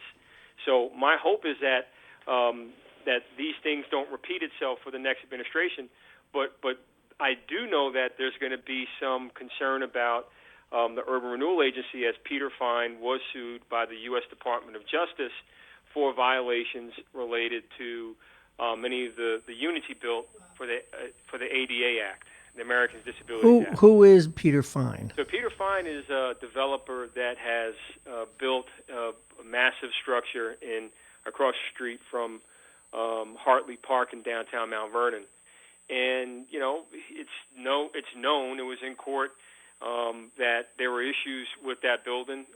We did get a settlement out of him to make certain repairs, but there are some things that just can't be fixed without knocking down the building and building it again. So there are some major issues that will have to be addressed. And again, a lot of this stuff is in courts and state Supreme Court. But the issue remains about the millions of dollars that he received or his company received from federal tax dollars that are being requested back right now. But at least and that's out the there, finances Mayor. have to be reconciled, and that's where we have to figure out, what's the timeline on that. Well, you mentioned finances have to be reconciled. And one of the things that the mayor-elect told us the other day, I think it was the Urban Renewal Agency or the IDA, I forget which, and if she's listening, I'm sure she can correct me, but she's already done, there's a couple of these agencies that haven't had audits for 3 years, and they're starting to redo them. In terms of getting the finances right in the city, when you left, how many audits needed to be done, and why weren't they done on your watch? So this is exactly what is the perfect storm to try and cover up lots of money that's been missing for a long time. And my hope is that the documents, the very well-documented issues, and even Congressman Engel has been briefed on this. We gave him a memo back in May about the issues related to Peter Fine and the obstruction we were receiving. And so I'm looking forward to how even Congressman Engel can help deal with some of these issues because they're complicated. And what I can only tell you is that when Moody's removed Mount Vernon's credit rating, I recapped every single step that I took over the past 4 years to put Mount Vernon in a position to complete its audits. But you cannot complete an audit without the proper funding, without proper access to the information that's needed. And what I can tell you is Mount Vernon as a city has not been audited since 2016. And that's not normal. And the question is why? Why would it go on for so long? Who would do that audit? Well, right now, the city's contracted with O'Connor Davies. Mm-hmm. And, I don't know where they are with it, but what I do know is that to do the audit on a consolidated basis. Consolidated means what? All of them together? All the different agencies must have their individual audits completed and ready to reconcile with the overarching audit of the city. How many years would you go back? We have to go back to 2016. Yes. And if you're not getting cooperation from the Comptroller's Office, which is very well documented, you can't do the reconciliations, and that's why the audits have been stymied. Now, we have heard Sean Patterson Howard is engaged in getting those audits rolling, and I believe I infer that she's comfortable that they're moving forward, and that is a good thing. Yeah. But Mayor, if you look at all these agencies and we finally do the audit, in terms of the city's budget or finances, and I know you can't know what you don't know, but should they have a bigger budget? Do they need to raise taxes? Do they, the look back's important because people obviously or perhaps did things that were illegal. But what does the city need to get on its economic balance to have a budget that's real? Well, taxes do not necessarily need to be raised. And you heard Acting Mayor Wallace say in, I think it was August or September, that may be able to reduce taxes. And it's possible if Mount Vernon changes its diet. And right now we have a lot of old equipment that we're spending lots of money on to keep running. If you recall, go back to the garbage truck situation. Yeah, I do. We still have the same situation with the garbage trucks. They're falling apart. But thankfully, there's muscle in DPW to keep them moving. But it's on a hope and a prayer. So getting, leasing new equipment is the beginning, because then you'll save at least $1 million in making repairs a year on just, an old dilapidated fleet. But to not get too lost in the weeds, I just want to come back to the basic. My hope is that the basics get done, and a basic capital plan is envisioned and contained in the sewer settlement. Mm-hmm. It is designed to achieve the renaissance and the rebirth and the revitalization that we all want. And part of the sewer settlement, it's an all-encompassing thing. I mean, everybody has to go to use the restroom. So from abandoned homes, being repurposed to people's driveways, getting tax incentives to make changes there. So, you move to pavers as opposed to complete asphalt in your driveways. I mean, the solutions are readily available. It's just a matter of getting the three branches of government to cooperate with each other. And that's where I'm saying, look, I understand that there were problems. And I understand that, yeah, I made mistakes. I'm not perfect. I don't claim to be perfect. But what I do claim is we need to have a pointed conversation about the issues. And that has never happened. All that happened was finger pointing, innuendos, and the attacks on me are based on the questions that, I will continue to raise. It's like, what's going on with our money? Because how can we address these real liabilities that are in court, that are out of our control? They're in the hands of a federal judge. Memorial Field is still shut. Got a question for Why you. the war on blocking funding to fix these basic problems? I am a source that I use, and I can't share it, and I can't even share the specifics, but you can take this to the bank, had gotten very frustrated in their pursuit of a very important story, not unlike what you're doing. And finally, they felt they had the goods, and they went to the FBI. And it began what later became a watershed for the organization involved in terms of finally dealing with defalcations, et cetera. Have you ever considered that when you were there? What I do know is that steps were taken to make sure that Mount Vernon was protected. And what I do know is that, the playbook is simple. If they're able to demonize one person and discredit them, their voice is, somewhat dismissed from various authorities. But from what I can see right now, based on, some of the actions that did happen, the breaking up the big corruption that's been going on in Mount Vernon for years has been accomplished in some shape or form. And it's just a matter of time before more accountability is exact. I'm thrilled that that Peter Fine is being held accountable. But guess what? The bottom line is people deserve dignity, and if he's going to build something that is substandard or not compliant, why was he allowed to do that in the first place? And I just do hope that they continue to question what really happened with those monies, because Mount Vernon taxpayers have to pay it back, and that alone, the $3 million, is 6% on our taxes. So my hope is that, the past should be the past. But the problem is the past is a problem in our present. We're being asked to pay for these sins. And that's where I'm saying my hope is the next administration gets the support and the access to, be it the numbers or the resources they need, so they can fix problems. That's it. 9:45. We're talking with the former mayor of Mount Vernon, Richard Thomas. Mayor, it's fitting to ask you this, and take a moment and think back. What do you think you do? And again, you can't know until you have that position of hindsight. What would you do differently, and what do you regret?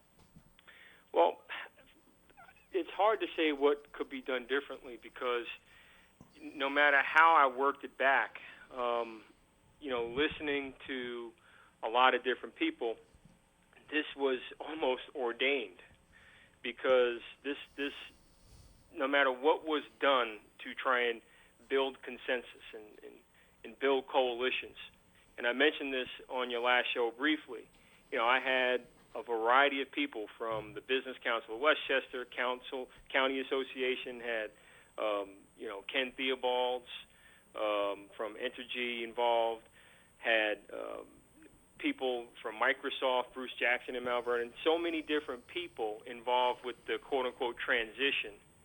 And all of a sudden, once we started asking pointed questions and they started trying to fill roles based on, the salaries that were available and the obstruction that even they got, you just know that no matter how strong of a team that I started with, there's something else going on in Mount Vernon that's obviously chasing people away.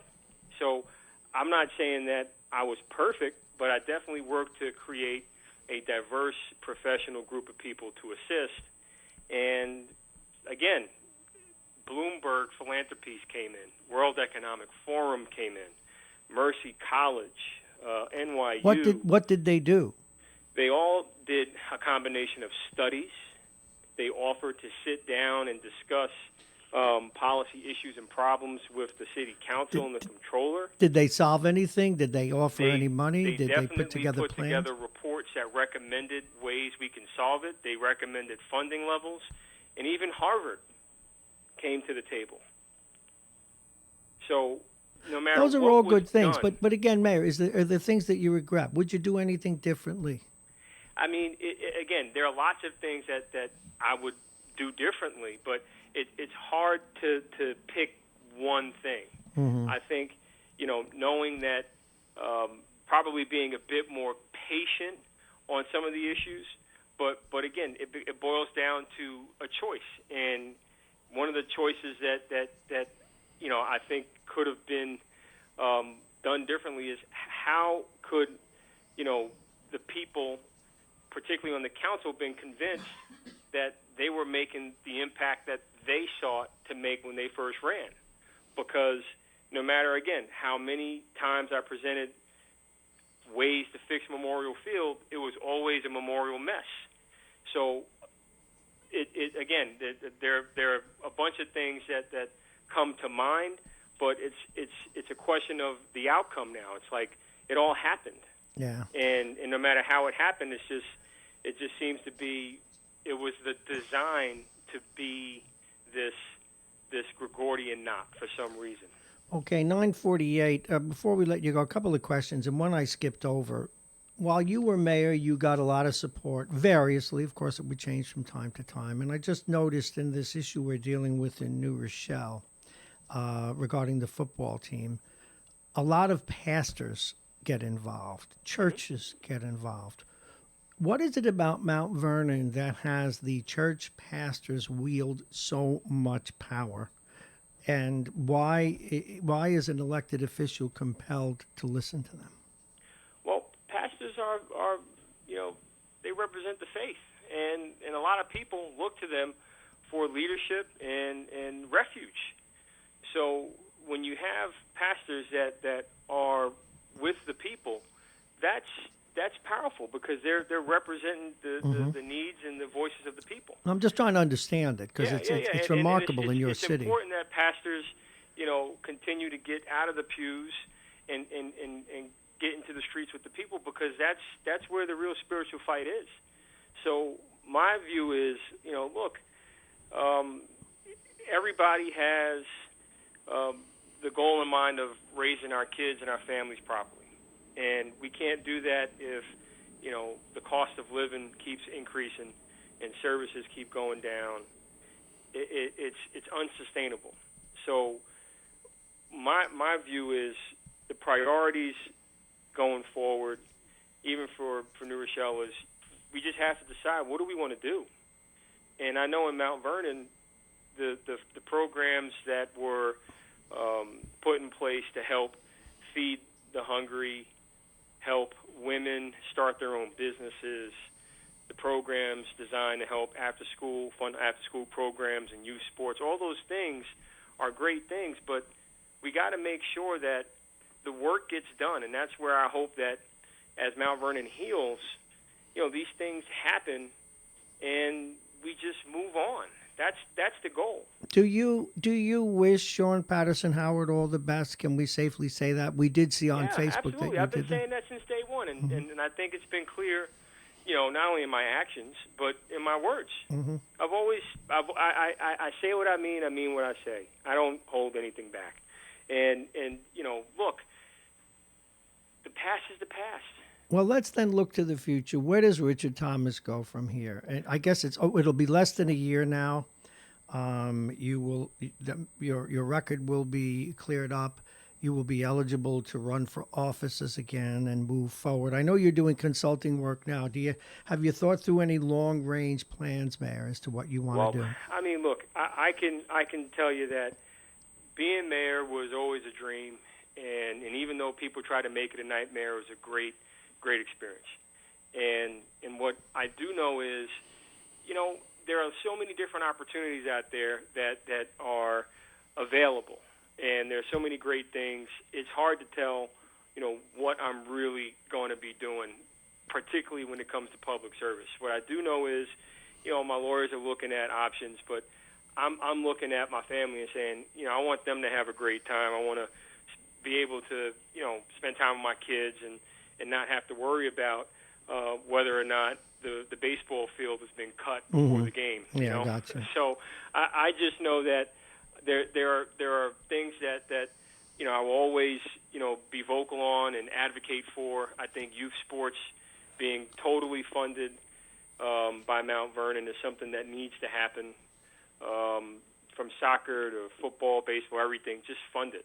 Give our kids something to do, and it doesn't just have to be limited to sports. Well, it should be interesting to see where you go. And drone racing and chess and coding, all those good things need to be properly funded. I realized something else, a note I wrote, and my source will not be disclosed, but when you left office and you finally left peacefully after there were 3 mayors one week, the city did a deal with you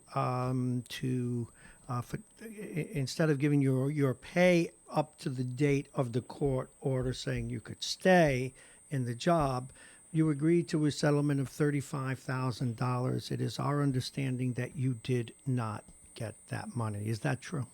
That is true, and they reneged on it, and that's been the history of my experience as mayor. No matter how good faith I act, and no matter how many times I try to make something positive happen, the other side reneges.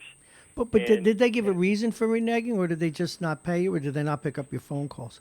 A combination of the three. I mean, it goes from, we want to do it, but we're not doing it, to, we can't do it without giving a reason.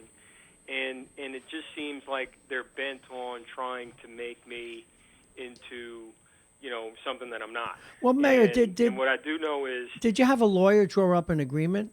Well, that was the whole point. The agreements were made with the lawyers, and again, this was Wallace's idea, ironically, and he made the idea in church.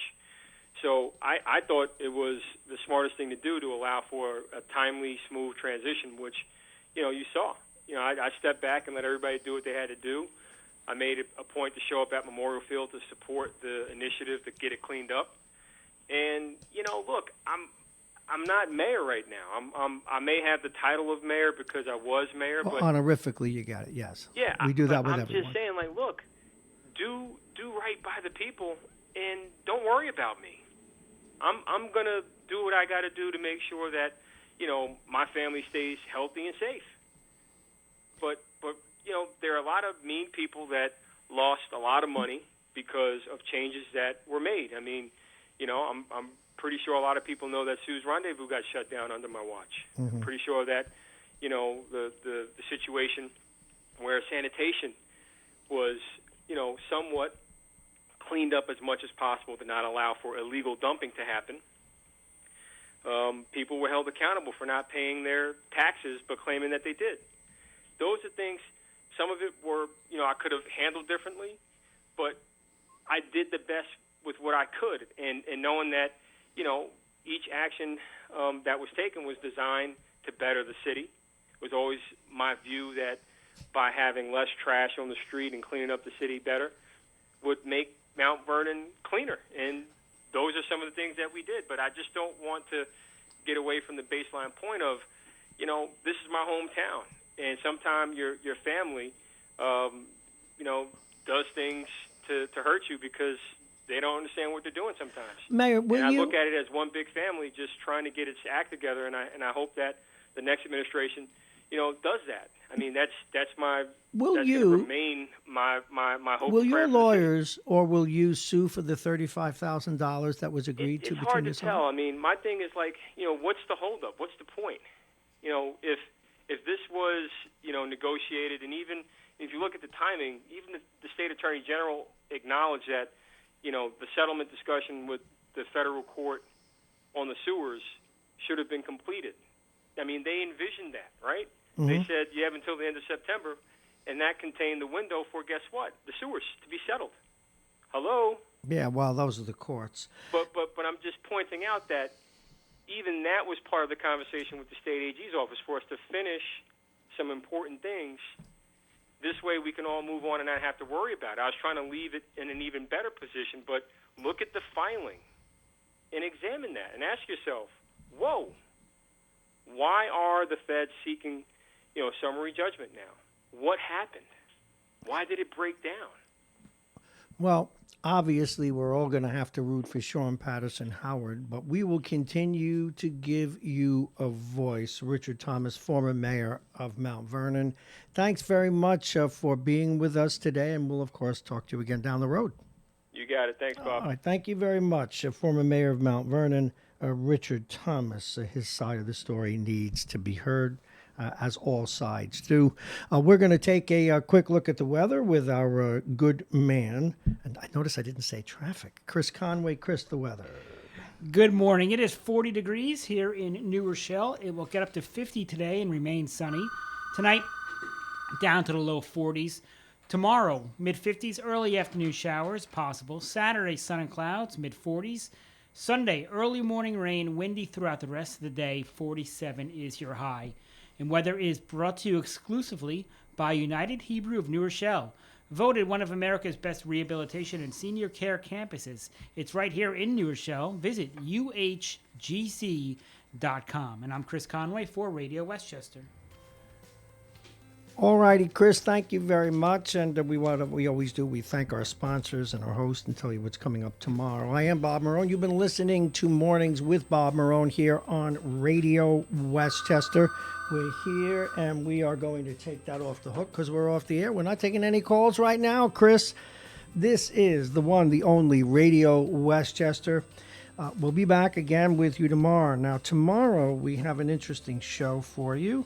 Let's see who's on. The phone rang and distracted me. We will talk with our friends from the Mount Vernon Post. We'll ask them about the conversation we had with the mayor just now and the conversation we had yesterday with the mayor-elect. Sean Patterson Howard, Steve Callis will be with us to talk sports, Danelle Albritton, politics, and other stuff. One of the people you all love, Dr. Victor Sternberg, will be with us tomorrow. We'll be talking how politics affects your health and the cost of that health care. Hezi Aris from the Yonkers Tribune will be with us with more breaking stories and a few other surprise guests. And in the 6 o'clock hour, we will be taking a call from Europe tomorrow and get Europe's take on the impeachment hearings and how they think the politics of the United States is affecting Europe. We wish to thank today, of course, our sponsors, our guest today, John Bailey. We had a great talk with Tom from Pelham, and we had a visit from Andy Spano. Great job today. Richard Thomas, thank you very much. And of course, as always, we thank the United Hebrew of New Rochelle, a top-rated campus of senior care. Visit uhgc.com. Aging Issues Management and their associates, Aging Issues Radio, the law firm of Payne & Com, Plug-in Virtual Reality, and Dominic Cigars. And don't forget, tomorrow, this week's football picks by Jake at 8 o'clock. Dominic's Fine Cigars sponsors that. Licensed retailer with a big selection, including Arturo Fuente, Padrones, and more. Dominic's Fine Cigars located at 204 Boston Post Road in Larchmont. It's a beautiful day in the neighborhood. It's sunny. What is it, 36, Chris? 35? It's over 40, 41 degrees. Oh, over my home. Yeah, I didn't look at it. Well, thank you very much. Thank you, everybody, for listening. We will see you again tomorrow right here. Remember, it's Radio Westchester, and if you want to, let me be sure I get this. Where is this? I want to be sure to cover something. I've got to read this, and all my technology that I keep messing up, it really is amazing. There we go. There's our say goodbye music. Where is it? Where is it? Oh, well, yes. If you want to take Radio Westchester with you, you can. Go ahead and use MyTuner Radio. Use that app. And on MyTuner Radio, you will find Radio Westchester. Thank you so very much. We'll see you tomorrow.